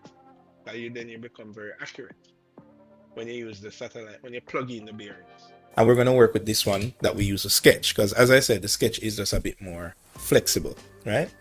So what we're going to do is we need to position this, and we're going to position this at the survey point, right? So we're going to select the site and go to move. We're just going to drop it right there. All right, great. So now we have our boundaries. Now here is the important part. Currently, based on how this is set up, north is going straight up. And if you remember, our building is gonna sit somewhere like this, right? Now, one thing that you will notice when you're producing drawings is it's much easier to draw drawings that are going according to the grid. So if I'm drawing a floor plan like this and like this, notice that these are going according to the grid. So it's easy to draw. But if I'm drawing something diagonally, every single time I'm drawing something diagonally, it's going to be more tricky. So the issue that we have here is that if we produce our drawing as is, every line that we draw is going to always be at an angle, at least majority of the lines. So to do that, we want to rotate this so that our building is horizontal. And you will notice that if you look on our drawings that we have here, these initial schematic designs, notice that it rotates the building, so it's easier to produce. If you look at the site plan, you notice that the building is rotated not according to the axis. So it would be very difficult to draw all the rooms if we were operating at this angle. So to fix that issue, in Revit, we would use what's called Project North and True North. So right now, our north is actually heading straight up. So this is True North, because when north is up, this is the direction that our building is shaped. What we want to do is create what's called a Project North, meaning for the purpose of the project, we're going to rotate the north to make it easier to draw. Now, what you must definitely not do is just grab this and rotate it, because Revit has a feature for rotating the north. So we're going to go to Manage, and then we're going to go to Position, and we're going to go to Rotate Project North, right? We don't need to rotate the True North because north is already going upwards. So we need to rotate the Project North now. So if we click that, what it's going to be asking us is, hey, do you want to rotate 90 degrees, or do you want to align your project to a line in the plan? So we're going to choose Align, and then we're going to choose this line. So what you'll find is that when we click this line, notice that it rotates the project for us and makes this line completely flat. And it tells us that it rotated it 98 degrees. So we're going to choose OK. So now this would be much easier to produce because all our lines would be perpendicular. And what you will notice now with these lines being perpendicular is that in our Properties tab, notice that we have this Project North here. And if we change this to True North, our building rotates this way. So there are some cases where you would want to use True North. So for example, if you're drawing a site plan, usually site plan has the north arrow going straight up, which means your building is going to be at an angle. But for our floor plans, we would want to use Project North, where our floor plans are aligned, and that will make it easier to also fit on the drawing sheet, because of course the drawing sheet is going to be a square. All right, so now we have set up our True North and Project North. Now, in case you're wondering, these are our elevation markers. For now, we're just going to move them outside of the building. Don't worry about them. No, we're going to be manipulating them when we're working on the elevation. But for now, we just leave them on the outside of the building, right? This building is quite interesting because we will have we have 5 possible elevations. So we have one going that way, we have one going this way, but then we also have this view at an angle here, and then we might have one going this way. So that's what makes this building interesting. We have it's not a regular shape. All right, so now the next thing that we want to do is to start laying out our grids. Now what you will notice when you look at the drawings here is that because these are schematic designs, they are not design development drawings. Schematic design drawings have a limited amount of dimension, right? Because the design isn't fully hashed out yet, but the major spaces are. So what that means is that you will have to interpret certain dimensions based on proportions. So for example, we have all the dimensions of the grid lines, but we don't necessarily have the dimensions of these bathroom stalls. We don't know how far they are apart. We don't know how far the kitchen sinks are. What's the width of this door? You know, there are certain small measurements. So for example, what is the dimension for this column? Now, because this is schematic design, we haven't worked out these details yet, right? So you will have to make some amount of assumption in the most appropriate elements to make this a logical drawing. So for example, if I look on the upper floor here, we can see that the sketch of this wall here is thicker than the sketch of this wall. So we know that this wall is thicker. How thick is this wall? We don't know, but we can make some reasonable estimations. So for example, these walls are probably 150 millimeters. And if this one is thicker, well, maybe this is 200 or 250 millimeter, right? So we're going to have to make these assumptions. How, you know, the size of the columns, what is the size of this storage area right here? You know, we're going to make all these assumptions, and everybody might have different measurements for these assumptions. However, one thing that must be consistent is the grids, because the grids are what is going to be the source of truth for this drawing. So for example, we know that the grid here, grid line 1, is in the center of this wall. So even if we don't know what the thickness of this wall is, and we're going to assume that it's maybe 250, somebody might even assume that it's 300 millimeters thick. As long as it is in the center of grid line 1, then that's fine. Part of the process of doing design drawings, which is the next level up from schematic drawings, is making the appropriate decisions on these things. And this is what pushes the drawing forward in its development, because you start to make decisions such as, you know, what is the column sizes, what type of cupboards am I going to use for the sink, because you have to put them in your drawing, so you have to actually make that decision. All right, so the first thing we're going to do is to start to lay out our grids based on our, let's start with our site plan sketch that we have here, right? So we have some distances. So we can know that grid line 6A, for example, is 9,500 millimeters away from our boundary, right? So if we put this to one side here, and we know that we have our grid line, and this is our grid line here, this is our property line here, so we can start to put in these major grids. So the first grid is 9,500. So to put in a grid line, we're going to go to architecture grid, and we're just going to draw that grid line. We don't know the distance, but we're just going to draw it. And then we're going to revise the distance afterwards. So when we draw the grid line, we're going to click on it and turn on these 2 dots. We're going to check this checkbox here. Notice it says grid line 1. So if I use my dimension tool. I can see that there, so I can just click this here.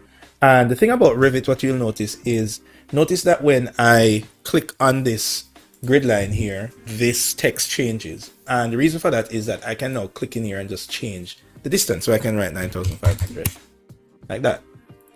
And when it changes back to black, that simply means that it is going to remain here.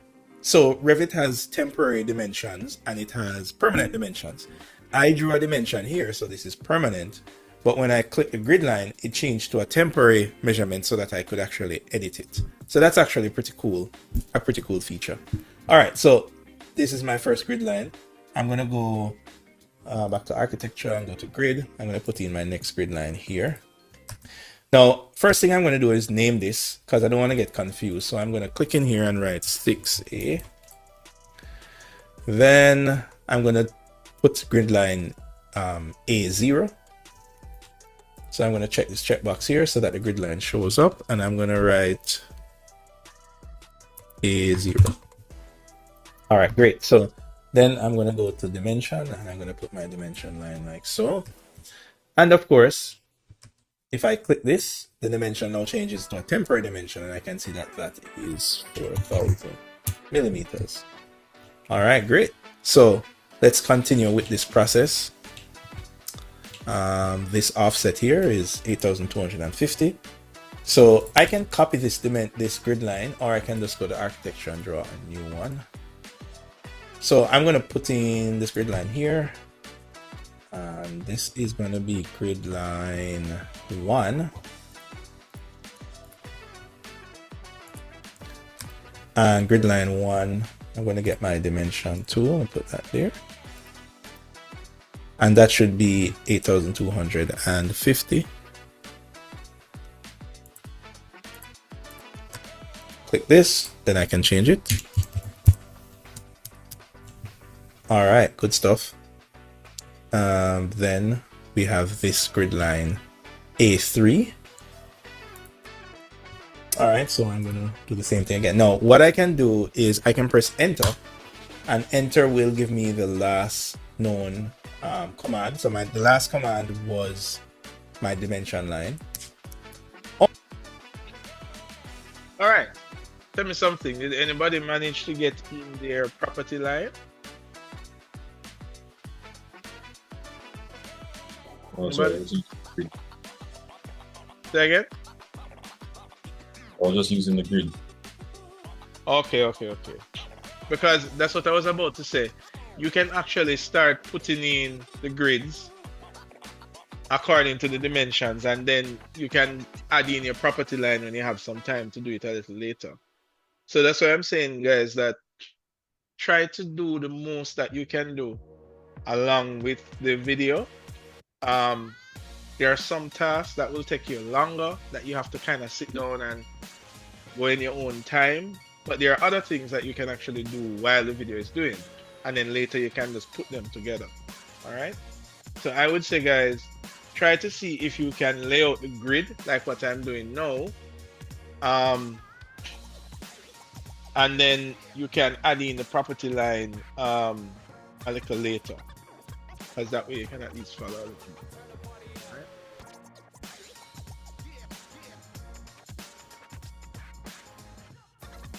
And then I'm going to go to pick line, put a grid line here. Press tab to tab into my grid line. I'm going to move it. Then DI for dimension. And this one is going to be 5150. I'm going to click grid line. All right, before I go any further, I'm going to go to save as. And I am going to save this as 02 because I'm saving progressively. All right, I think this is the last grid line now. So I'm just going to click this and press CS to get a grid line, draw one there, click that there. And this is grid line G. I need to start naming them so I don't get confused. This is grid line I. Very important to name the grid lines because we're going to have quite a bit. This is A3. All right. So grid line G is going to be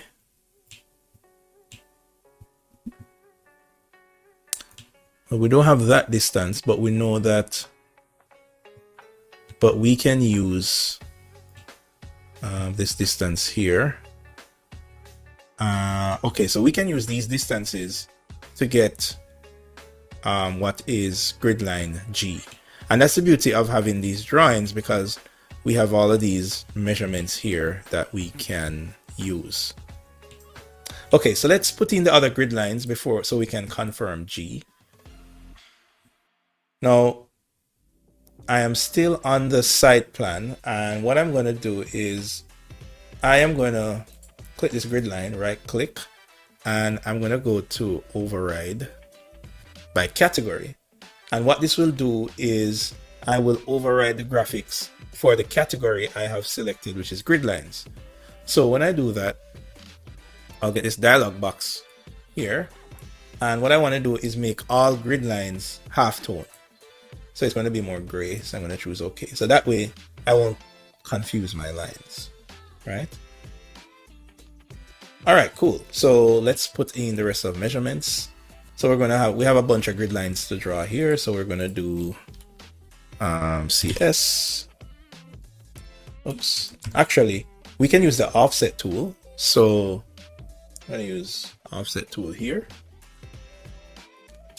And I'm going to use graphical offset. That's where we change to graphical here. All right.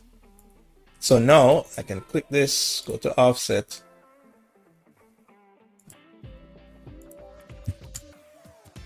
Actually, offset will not work with grid lines. So we're going to have to use good old copy.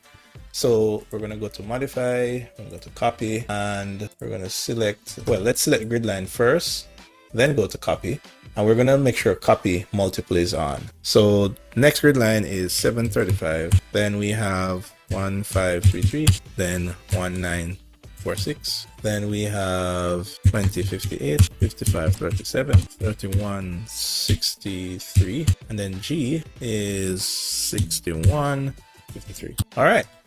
So this last one here should actually be G. So I'm going to delete that. And I'm going to put G there. So let's start to give these the right name. So let's see, it's right here.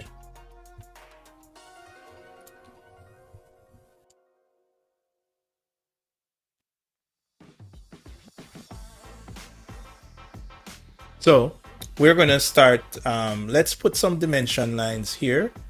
So we're going to choose dimension, and we're going to click, and we're going to just add multiple dimensions here to make sure that we have the correct thing. So we have 735. Well, let's use this one here. 735, 15, 19, 20. We have this one that's here. Okay, so this one goes, so there's actually, after 5537, this one here goes between C and D, and that is going to be 5537 again. So there were two 5537, and then we have 3163. So this is actually, this should be E, and this would be 3163. And then we have one more, which is going to be G. So we can actually extend this. So if we click the dimension here and we go to witness line, that's here, we can actually extend this here, and we click once. This is a little tricky sometimes. After you click here, to complete the witness line, just go in an open space and click, and that will complete it. So this should be G, and this should be 6153. All right, so there's our measurements. What I'll do is, if I just hover over this little point here, I'm able to just drag it out, so that way, we can know them. Now, we're not going to worry too much about the dimensions being messy, because we're going to clean that up later. Right now, we just need to have the dimensions down. Okay, so there was one that was skipped here. So this is going to be G E, then we have D, and then C1. The time is midnight. So there's actually a C1 between these two that we haven't accounted for yet. And then we have C. So we have C, then C1.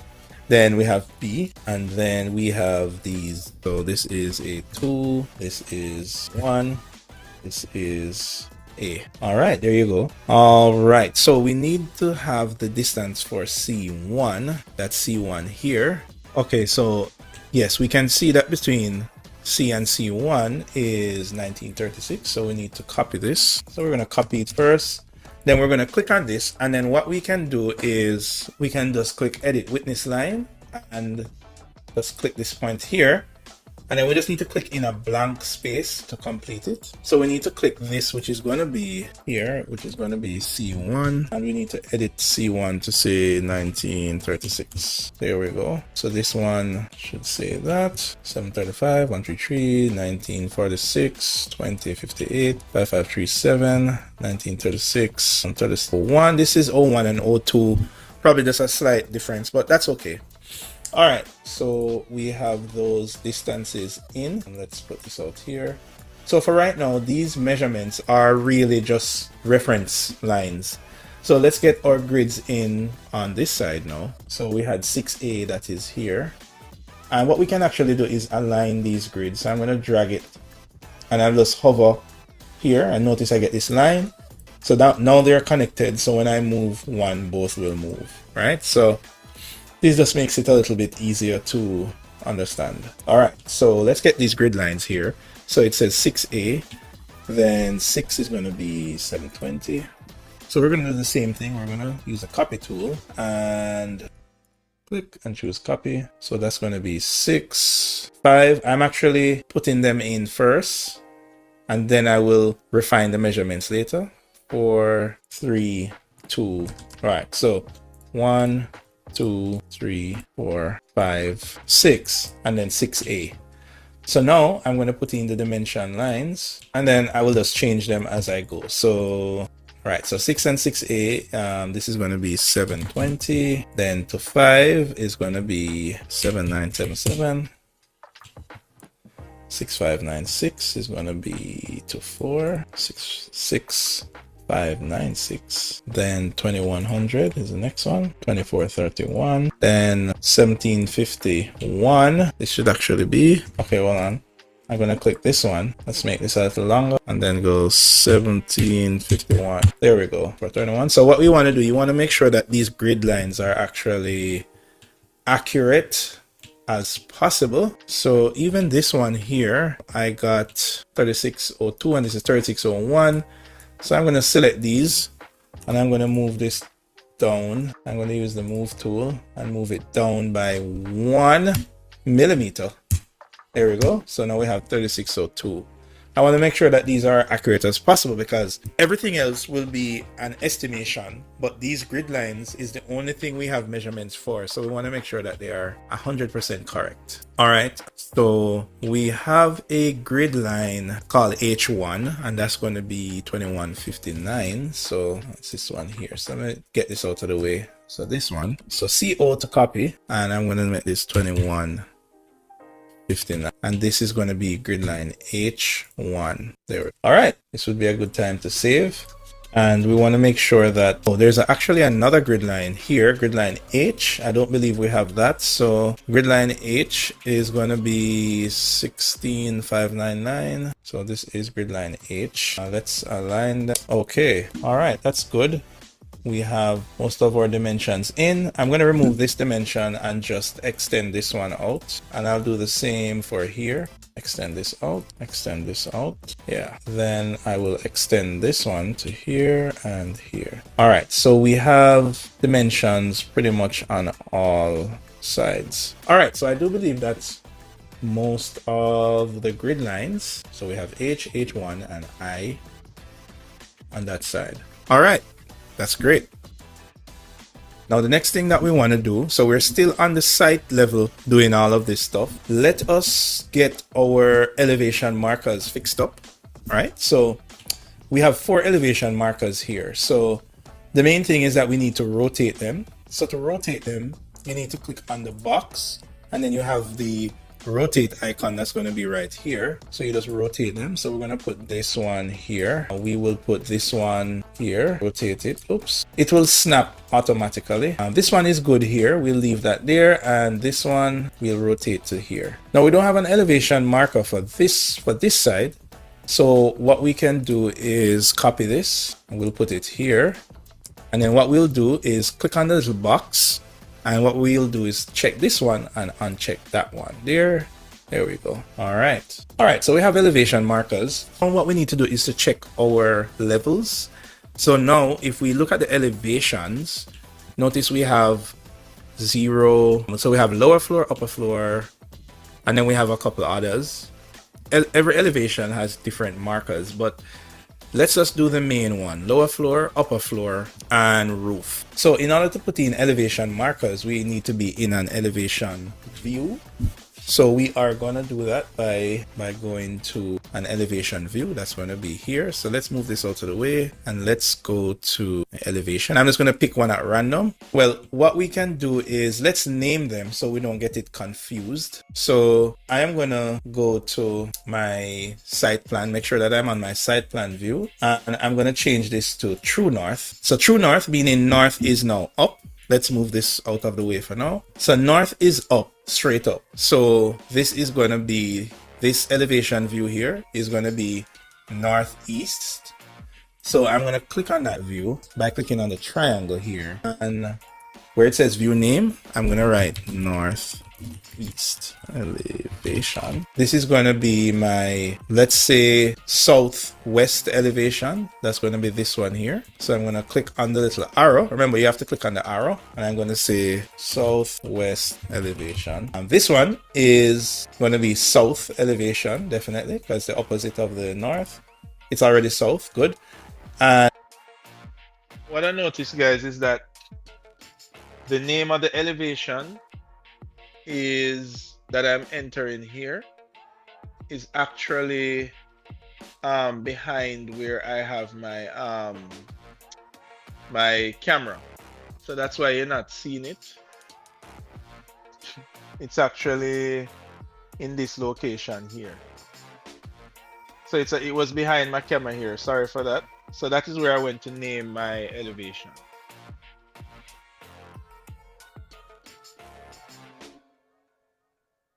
So you said the recording will drop right after class, right? Yes, right after class. we can see all of our grids and we can also see our levels.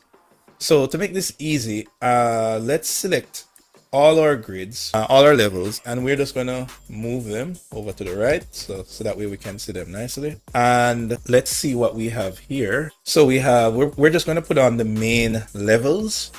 So let's delete that one. Let's delete that one. It's going to delete a view, but that's okay. All right, so let's rename this one and let's call this lower floor. And this is asking if we want to also rename the corresponding level. I'm going to say yes. So notice this now says lower floor and we want that to be 0. So that's actually all the way up here. We're going to delete this one and this one. So these are just some other levels that we are deleting here because we're only creating the main one. So lower floor, then upper floor. So we'll name this upper floor. And yes, we're going to rename that. And upper floor is 4,700. Then we're going to go all the way to roof. So we're going to just copy this level and we're going to call this one. And our roof is actually 9,500. There we go. Right. Okay. Now we have our main levels and we have our grids. Another thing that we do when we're doing production drawings in Revit is we also need to set up our scope boxes. And scope boxes is going to be an easy way to manage how our annotations are laid out in our drawing. So for example, right now, these grid lines, ideally the building would sit somewhere like in here. The building would sit somewhere in here, which means these grid lines needs to be up here. These level lines, I guess they're okay, but these ones would probably need to be extended down this way. And what would happen is that we would have to go to every view to do that. So if we go to the southeast view, southeast elevation, well, firstly, we need to adjust our crop. So let's disable our crop. And we're not even seeing the elevation, the lines there. So we need to set these views up, right? Now, and that will also solve the reason why we're not seeing some of our elevations. So what we're going to do is, let's go back to this view here. Oh, level 1, this should be lower floor. There we go. So lower floor, upper floor. And then we have a level called the site. That's okay. And then we have roof. Now, if you notice, roof is black and it doesn't have a level. And the reason for that is because we copied this level here. If we are going to need to have a roof plan. So in order to have a plan for this level, we need to go to view, and we need to go to plan views, and then say floor plan. So what this is saying is that you have a level called roof, and roof does not have a corresponding floor plan, which is why it's listed here. So if we click this and click OK, then notice now that we have a level called roof. And if we go back to our view here, notice that it is now blue. Now, not every level needs to have a corresponding plan, and we'll discover that as we go further in our journey. Okay, so now that we have that set up, let's set up our scope boxes. So to do that, we're going to go back to, let's go back to our site view here. Now, a scope box sets boundaries that you can use as reference points. So a good way to explain that, let's just start drawing it. So let's go to view, and we're going to go to scope box. And what we're going to do is we're going to draw a scope box. Let's say here. So we click once and we draw this box here.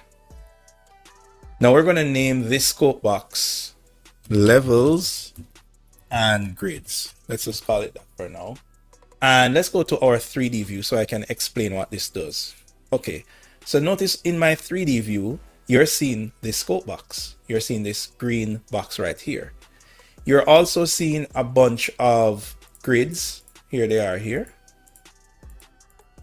And you're also seeing a bunch of levels. Now, right now, most of these look a little messy. And this is the reason why we're using the scope box. What we're going to do, for example, is let's select all of these levels that we just created. So we're going to select these levels. They're highlighted here. And what we're going to do over here is we are going to say we want to associate these levels with the scope box called levels and grids. Now, once we do that, this is telling us that the scope box is not cutting all of these levels. So let me show you what that means. If we turn this here, in order for this to work, the scope box needs to cut through everything. So there we go. So we want to make the scope box a little higher. So now it's cutting through all the levels. So if I select the levels here, you can see that the scope box is cutting through. So with the scope box cutting through, we're going to say we're going to associate these levels with the scope box. Notice what happens. These levels are now aligned to the scope box. And what that means is I can just adjust the scope box and then the levels will move. So for example, if I go back to my elevation view, now all my levels are aligned here and here. So if I needed this scope box to be, if I needed my levels to come in some more or extend, I don't have to now individually grab the level and move it. I can now just move the scope box. Now we're going to do the same thing for our grids. We're going to select our grids. Let's use the 3D view because that way we can see all our grids. So we're going to select one and then we're going to right click and then we are going to say select all in visible in view, and that's going to select all our grids. And let's deselect these because we don't want the diagonal grids to be aligned to the scope box because the scope box is, it's a 90-degree rectangle. So we're going to now assign these grids to the levels and grid scope box. And now what you notice happens is that all our grids are now aligned to this scope box. Except these, of course, which it would be a little weird because you can see that it's diagonal. Actually, this one is, I want to just say none, because I don't want the diagonals to be associated with the scope box. So let me go to my site view, and I will make this a little shorter. Like that. Maybe like that. There we go. All right, so now everything is looking nice and neat because these grids are all aligned to the scope box. So now if I move this scope box, it will move the grids and it will also move my levels in my elevation, which is pretty cool. So now I have one scope box that will move both my levels and my grid, so I don't have to individually move them. So let's also turn on our levels on this side. All right, great. So now we have our scope box created. Now the next thing we need to do while we're setting up this drawing, let's go back to our site view. Let's look on our elevation markers. Now, if I click on this marker here, notice that you will see a line. You will see a line right here. And this line is saying that, hey, this elevation that is here will project and look this way. And that's actually bad because ideally I want my elevation to project this way. I want it to project, for example, looking like that, because my building is going to end up sitting somewhere like that. So this will be my building that's in here. So obviously I want my elevation to not be over that side, right? So what I need to do is I need to ensure that I select the arrow. Don't select the box, select the arrow. And then I'm going to move this elevation here. Now when I do that, now my elevation is looking in this direction, which is pretty good. Now I have to do that for all my views. So if I select this view, notice that my elevation is here. And this is even worse because what this is saying is that, okay, my elevation is only going to start from here and see to that point, which means that everything after this point here is not going to be seen. So ideally, I would want my elevation to be like this. I would want my elevation to see everything all the way down here so that it will take into consideration my building, because remember that my building is pretty much going to be in this location. So I would need my elevation to see all the way down here. So to do that, I'm going to move this marker here and then extend my elevation marker here. And that's basically how the elevations work. So for example, this elevation, if I undo that, let me just undo that.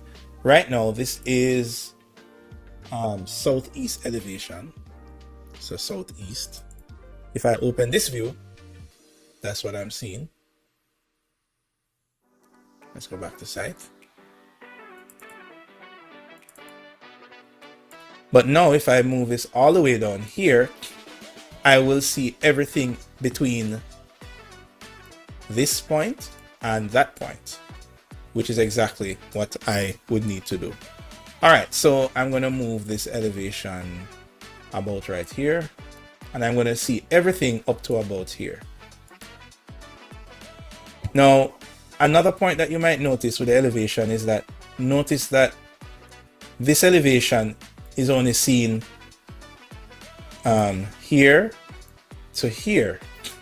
So what does that mean? That means that all of this area outside, so meaning that if my building sits like this, everything outside here will not be seen.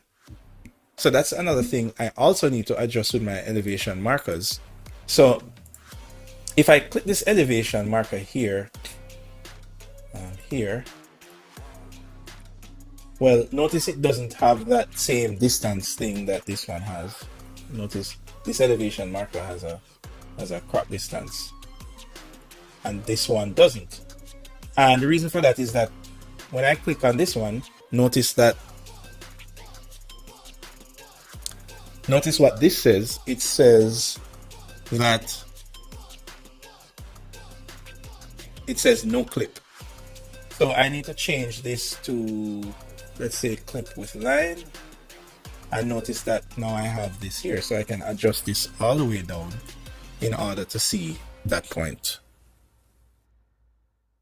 Right, so now if you click on this view here, what you need to do is you need to choose the crop view option. And what that does now, it allows us to adjust how far we want this to crop. So we want to carry this in about there and carry this in about, oops, select this again. So you want to click the dot and we want to carry this in about there. So we're going to do the same thing for this. Enable crop view, and this one is fine. This one is fine. This one here, this is all the way down here. So we need to enable crop view and clip with line. So we need to move this all the way up here and carry it over all the way here and carry this all the way back like that. And now this one, need to carry it here, enable crop view, clip with line, and carry this all the way back there. All right, so now we should have all our views set up where we are now seeing all of our lines. There we go. Oh, we didn't add these to the scope box. That's why. So we need to carry these up. Actually,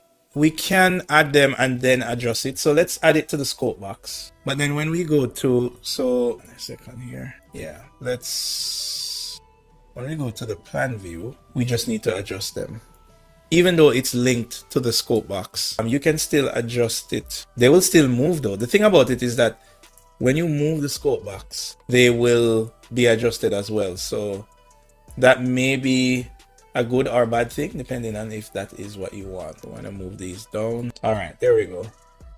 All right, so let's look at each of our elevations now. Let's turn on our boundaries. So we need to adjust these so that, because we know that the building is going to sit inside of this scope box here. So we want to see everything inside of that box. So let's go here. Let's do the same thing. Okay, good. This one is fine. The reason why you don't see the scope box here, because this one is diagonal. Remember, the south one is diagonal. All right, so we're going to adjust these out like that. Then we need to enable the level icons. All right, there we go. Okay, so back to our site view, and we have most of these pretty much set up. Okay, so now we have the grid set up. We can start to work on our main envelope walls, right? So if we look on our floor plan here, we can consider putting on these external walls. We're not going to worry too much about the inside. We're going to put the walls and the columns. All right, so we can just get an eye on where our walls are at. So for example, 6 has our ground floor walls, but 6A represents the overhang on the upper floor. So if we look on our upper floor here, we can see that that one is on 6A. Right, so now we need to start going into our actual floor views. So we're gonna go to the lower floor first. This is our lower floor here. Notice how all the grids, it keeps all the grids aligned, but of course these are weird because of how it is aligned to the scope box. So I'm actually going to say don't align to the scope box because it's gonna be very weird for these diagonal grids. There we go. Right, I think that works out much better for our diagonal grids, not to align them to the scope box. You can choose how you would like to tackle those diagonal grids, but for me, even though these are temporary for now, but I would rather they not align. All right, so now we have this here. Notice that we're not seeing our site property line, but that's okay because that is on the site level. Now, so we have a wall going this way. So we need to now determine the sizes of our walls. So when we go to the wall tool, if we drop down here, notice we have some generic walls that's here. So what we're going to do is we're going to create a generic 150 millimeter wall. So notice we have 200 millimeter here. We're going to click that, go to edit type, and we're going to duplicate this, and we're going to say give me a 150 millimeter wall. So we're going to call it generic 150. So we're going to go to the structure, because we need to change the structure to be 150, right? Because this is what determines the actual thickness of our walls, whereas this determines just the name of the wall. So generic 150, and we're going to draw our first wall like this. So there we have that wall there. Now what we can do, we can turn on the thickness if we want to see these lines thicker. Also, we can do the same thing where we can override and make the grid lines more pale. So we can right click and we can say we want to override the graphics for the entire category of grid lines, and we want to make it half tone. So now the grid lines are pretty pale. All right, so we have a wall also on E, but this wall is actually going to be thicker. Come to think of it, these walls will probably be thinner. So I'm going to draw another wall here. Remember, this is the lower floor. I should be here. So I should be on 6, grid line 6, which is this one. There we go. And there's another here. And then it goes all the way to grid line 2, because grid line 1 is going to be out here. So grid line 2 is going to be here. And notice that I'm just drawing these randomly. I'm not trying to figure them out yet. I just need to have some reference lines here. So D, which is here, this is why it's important to name the grid lines so that we can keep track of where we are. So we are going to enable the bubbles on these grid lines so we can know where we are. All right. So E also needs a wall. D, sorry, also needs a wall. So D is going to be here. All right. And this goes all the way back down to 2. So we need to also enable these. So this comes back to 2. So now what we can do is clean these walls up by using our trim extend. All right, great.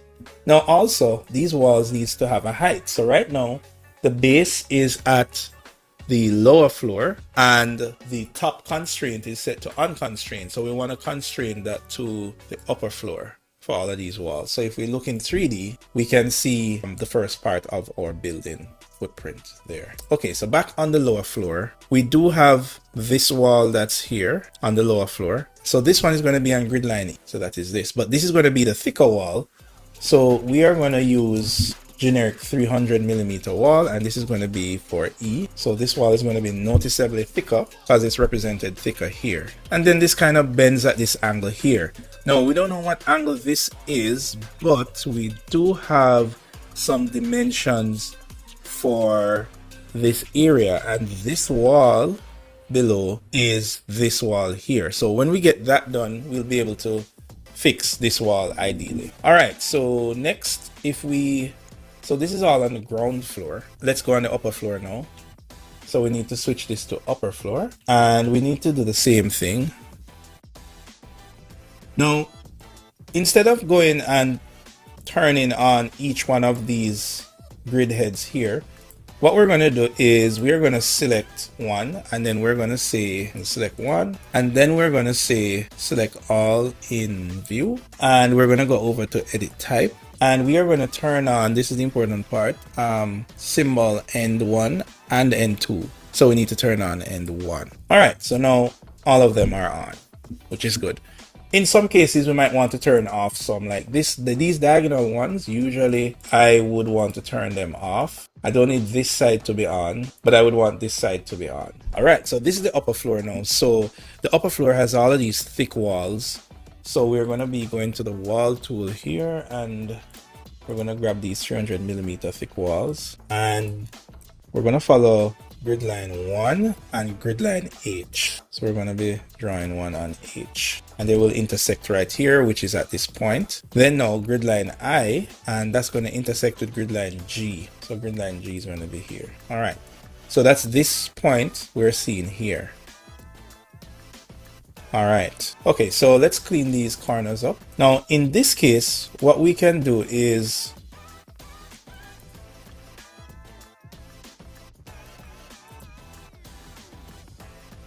we can make this wall a little shorter because we can see that it starts to bend after it passes grid line D, which is this grid line here. So we're going to estimate maybe about there, and we're going to just go to our wall tool, but this time we're going to choose this tool here, and we're going to just adjust this like that. We're going to get an error message because of how it's intersected, so we're going to choose undrawing, and we can carry this down. Let's do the same thing for here. Let's make this one the shorter one, and we can kind of estimate what's happening here. Maybe that corner should be good. All right, okay, there we go. And we know that this stops at A3, so that's right here. So I carry this back to A3 like that. This one's definitely stops short, so we're gonna go all the way there. And we know that this one stops at 6B. I don't think we drew grid line 6B, or did we? I thought we did. So 6B, and 6B should be 9,500. We also need to let 6B collect levels and grid, which it is. That's great. So we're gonna drag this down to here. Oh, and of course, notice that these grid lines are not pale.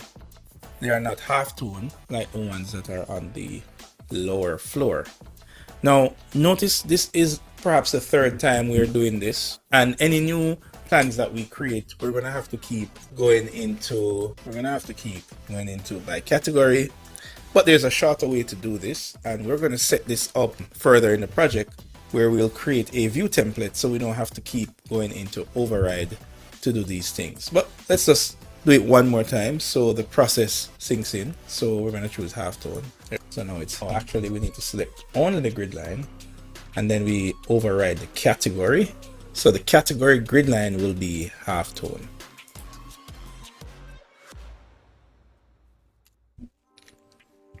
Now, the reason these walls are halftone is because they're actually on the lower floor.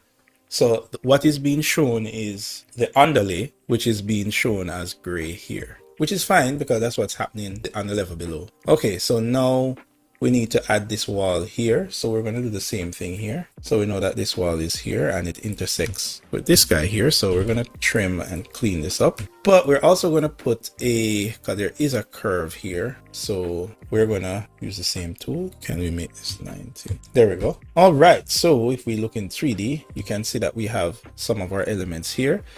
We haven't set the height for these elements as yet. So we can do that by starting to look on some of our elevation views here. So elevation 1 is going to be this one here. So this wall here, it's actually at a height. It has a level called front facade. So all right, so what we're going to do is let's look on our upper floor. So we're going to go to this elevation, and this elevation is the southeast. We can actually double click the little arrow here, and when we do that, the elevation will show up.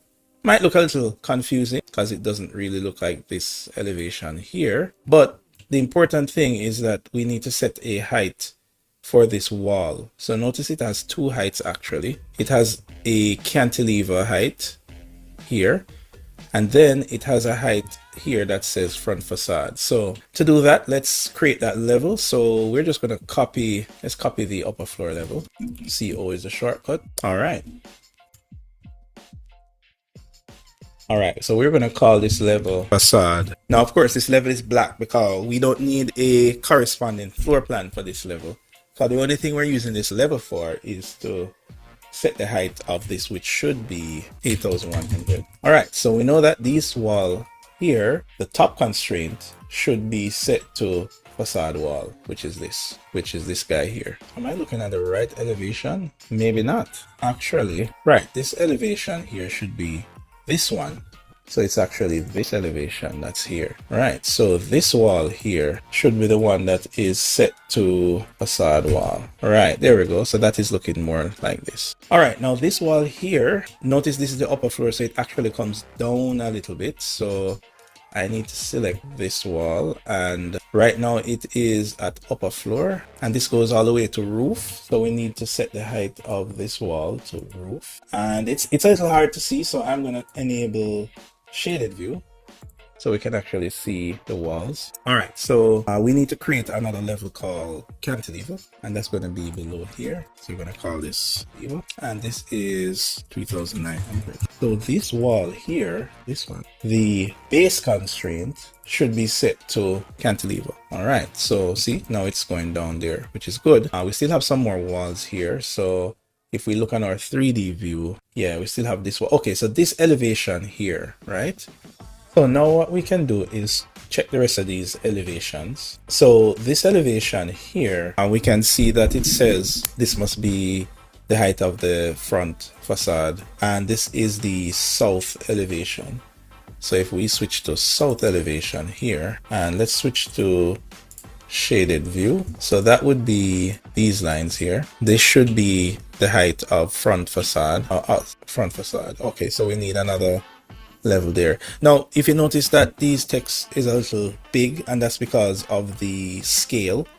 So we're going to be doing these at 1:50. So we can just switch it from now, and that will ease that a little bit. So we're going to copy this down, and we're going to name this one front facade, and that's going to be 8,100. So that's at the right height already. So we're going to select these guys here, and we're going to say the top constraint needs to be at front facade, so it's going to be there. So that's what we're looking on there. And this one here needs to be at facade wall height, which is going to be this one. I'm going to say facade wall, so the upper floor must be at facade wall. So you can see that one is a little low. Let's look at the 3D view. Okay, so if we come around here, this wall here, which that's going to be this elevation. So this wall here is going to be pretty tall. So this is going to start this base point. Well, I think we should do it as 2 walls. So the base is going to be at the cantilever, and then on the ground floor, so let's go to the ground floor, the lower floor, we need to have another wall there. So we're going to choose a 300mm wall. That's going to be there, and it's giving us a message because if we go to 3D view, you can see that these walls are going to be intersecting. So the top constraint of this wall needs to be set to the cantilever height. There we go. All right, and then we're going to use the align tool and align like that. So now we have this wall, which is this wall that's going right up there. Now we don't know exactly what's happening in this corner as yet, but for now we will just join them together like that. This wall is a little thicker. I'm thinking that that thickness should probably run the full length through, so I'm going to change this one to 300. And you see, these are the things that will happen when you actually start creating these drawings. You start to see these little thicknesses that interact with each other. All right, so this here should also come down to the cantilever height. That's this wall here. So the base constraint should be cantilever, so it should be down there. All right, so let's look back on the upper floor here. This actually extends a little longer. So if we go to the upper floor, well, let's save. Right, so this one is actually a little longer. There's no measurement there, so we're just going to estimate it, maybe like that. And then this closes up this way. I would just work with the, should it be 300mm walls? I'm not sure yet, but for now, I'm just going to continue this thick wall all the way back to here. All right, so if we look in 3D view, so this needs to be, let's look at the height here. So we're looking at the back wall, which is going to be this wall as here. So we can see that it's the same height. So if we look at the rear view, which is going to be this view here, this wall is the same roof height. So we're going to make that. Okay, so this actually overhangs here. And then there's a stairs that's actually this wall here. But this wall, which is this wall, it basically floats on top. We can always take a look on the sketches as well. The sketch can also help us to see what's happening. So yeah, you can see this tall wall that's here. Yeah, and this is the back. This is that back section there. So you can definitely see this one extends a bit. It extends that way. This wall, the bottom constraint needs to go to cantilever. the top constraint, let's see, this elevation here, which is this one. So this should be facade wall. So this is actually shorter. I think I know what's happening here. If we look at the upper floor plan, this actually stops and comes around. So this wall doesn't go all the way to here. It actually comes around. So there should be a wall on top of this wall. So if we go to the upper floor, right, so we should have a wall on top of this. So we're going to use a 150 wall, and that wall should actually come back to there like that. At least I think that's what's happening. That's what's happening here. So this wall comes back, and then there's a space here that the stairs is in. That's going to be right here. This wall comes all the way and forms the doors that are going to be on top of here. So I am going to use back this same 300mm wall at the front, since it's sitting on top of another 300mm wall below. And what happens here, oh, it actually cuts back and goes this way. So I'm going to choose the 150mm to cut back, and then it butts into this wall here. And we can see that it cuts back to this grid line, which is grid line D, So it actually goes back there. Oh, but this here, this is actually not aligned with the wall below. Yeah, because the wall below is here. So I don't have to use 300mm. Let's go to 150.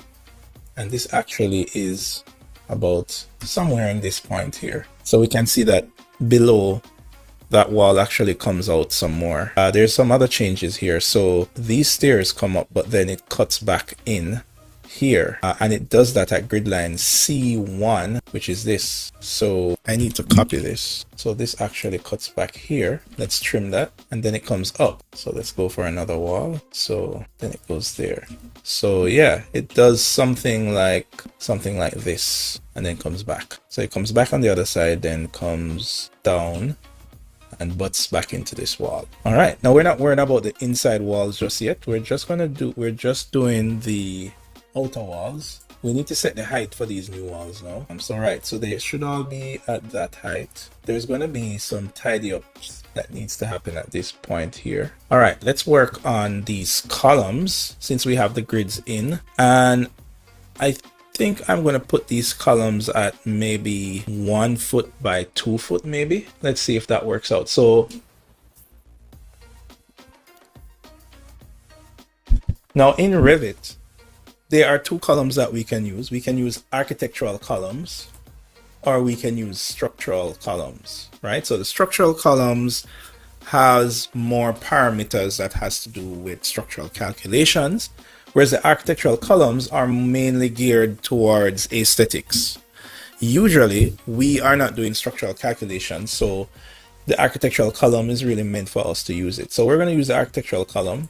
We're going to go to edit type, and we're going to duplicate this, and we are going to create a column that's 300 by 600. So depth is 300, is 6. All right, so let's go to the lower floor and let's see if we can figure out where these columns are. So they're on, one is on 5 and A2. So A2 and 5, there we go. Then there's another one up here, which is going to be 5 and C. So C is going to be here. And then another one on D. Also, this wall that's here actually is back here, so we need to disconnect this, and we're going to make this wall 150, carry it back here. There we go. Right, so the space is coming to fruition now, and of course we have this wall that's going to be down here, so we're going to need another 300mm wall. We're just going to put it in for now, and then this wall extends this way. All right, let's look at that in 3D. Okay, so here is this wall that we have here. Oh, wait a minute. So you have this space that's here. We can take a look on the elevation, and what we can do is arrange this a little better so we can understand what's happening for the elevations. So we have this elevation. That's what we're looking on right now. Oh, so actually this wall doesn't go all the way down. So there's no wall here, but there is a wall here. So this wall is what you're seeing right here. But on the lower floor, right, you're not seeing this wall because it's floating above actually. Okay, now I see. Okay, so that's what we are seeing there. All right, so let's finish getting in the column work. So we got these 3 columns in, so we have 2 more on this side. So let's go back to the lower floor.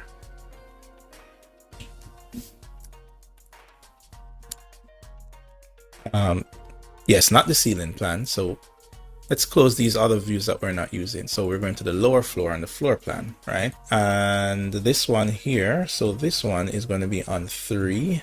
It's going to be this one here. Then we have another one here. It's this one here. And this is going to be the elevator. That's going to be right there. And then we have some smaller columns. You can see these smaller columns here. So we have one. No, this is the elevator. So we have one here and here. So these columns, we're going to make them the thickness of the wall. So for now, let's make them 1. But these columns sit inside the wall. So these are mainly stiffeners that are here. So column, column, and these columns go all the way through to the 2nd floor. Ah, there's another column here. No, wait, these columns are actually here. There we go. All right. So these are the main structural columns that are in, and they go all the way to the upper floor. So for these columns, we're going to say select all, and then we're going to make the top constraint be, for now, let's make it the roof. So it's going to go all the way to the top floor. All right, so we have the basic envelope of the building. Let's remember what's happening in this corner here. Oh, I see. So this, on the lower floor, you have this wall that's here, which is this wall. So this sits on top of that wall, but on the upper floor, it cuts forward a bit like that. So it comes in front of this column that's here. So we just need to watch out for those little design elements. And this is what it means to do the next level up from schematic design, because you may be working on a drawing that was designed by someone else. So there will probably be a lot of little nuances with those drawings. And because you're not as familiar with the design, it's easy to miss some things. So all of these little corners where we have, these offsets, we want to make sure that we are not missing anything there. All right. So I think what's happening here is this wall cuts back to here like that. Then if I go to the lower floor here, right, so I'm looking at this section here, there's a wall that comes like this, and then this wall comes down on the inside like that. So we'll have our doors that will be here, and then this wall comes down like that, and then it will go diagonal. So this is going to be the temporary exhibition space. This wall actually doesn't come all the way down. It comes back like that. So because there is a passageway that's going to be here. So let's get that in. We're starting to go a little bit on the interior walls, and I'm not going to focus too much on that. But because this is a major wall, I'm going to just get that in there. So here is this wall. So we're going to trim that up like that. There we go. So we have that column here. This goes all the way back. And then there's another wall here. All right. All right. I think we have all of the envelope walls now. Okay. Now that we have the envelope walls, our next step is going to be to add floors, roofs, and slabs for these spaces. And we'll also go ahead and add in the beams. So we should have some beams that come in like that, right? Pretty much we're going to start adding the horizontal surfaces to our model now that we have most of the main vertical surfaces. All right, so we'll continue to make progress. All right, guys, so that is pretty much it for this segment. So remember that when you guys leave here, let's bring up the... Are you guys still with me? You awake? You here? Yeah, sorry. All right, cool. Let's bring up the website. Here we go. There we go. All right. So if you're tracking what we're doing, What we've just done is levels, walls, grids, and basic structural elements. So it's going to be up to you guys now to finish this checkpoint. Remember, if you finish it by the due date, which is, I need to adjust this. We are in week what? Week 3? No.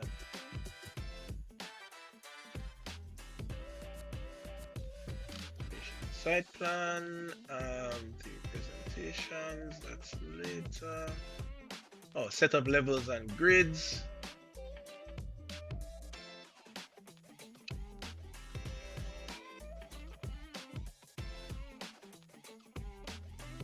Okay, I'm gonna have to redo this because I actually came here. I thought we had class a week earlier because I didn't realize that you came back that day and studied it. So some of my dates are going to be a week ahead. Basically, the gist is that you will have the rest of the week to finish this checkpoint. When we come back for class again, not class later, but when we come back for class again next week, we're going to be tackling roofs, wall, and stairs. So that means that you guys need to finish the grids and stuff by before next class. If you manage to do that and submit it, then you get the bonus 2%.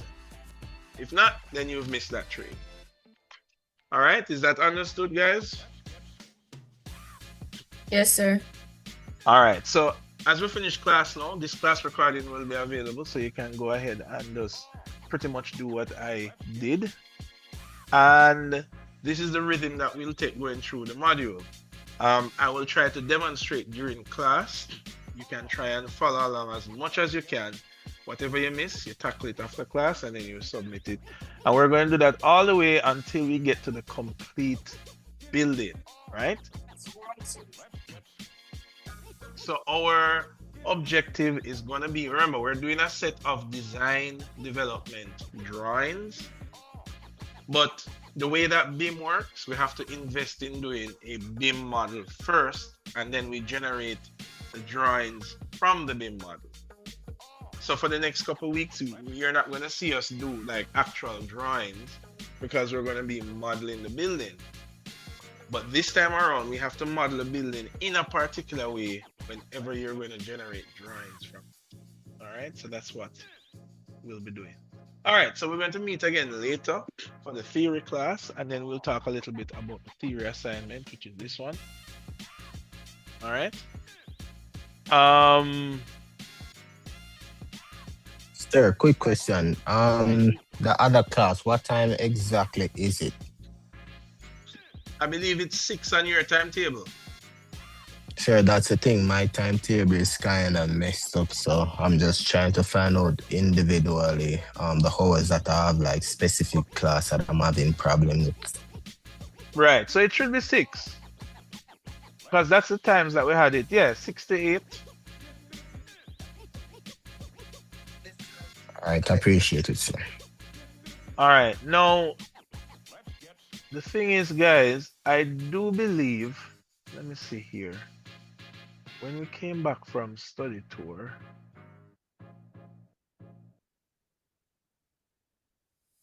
okay, we have one more discussion.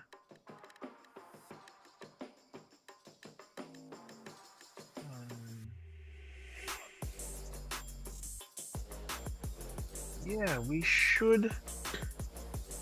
You guys had put yourselves in groups in our last class. When did you come back from study tour again? Sure, this is actually my first class, sir. Right. But when did you come back from study tour? Was it the 9th? No? Last Thursday for 3rd years. 13th. You came back the 13th. All right. So we okay. When we meet in class later, we'll talk about the theory presentations because it should have started this week, but we have to push it back.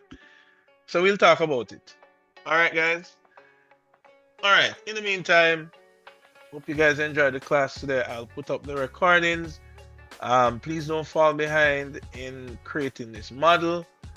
Things are going to get more interesting as we go down further, right? So we have roofs to add and then details.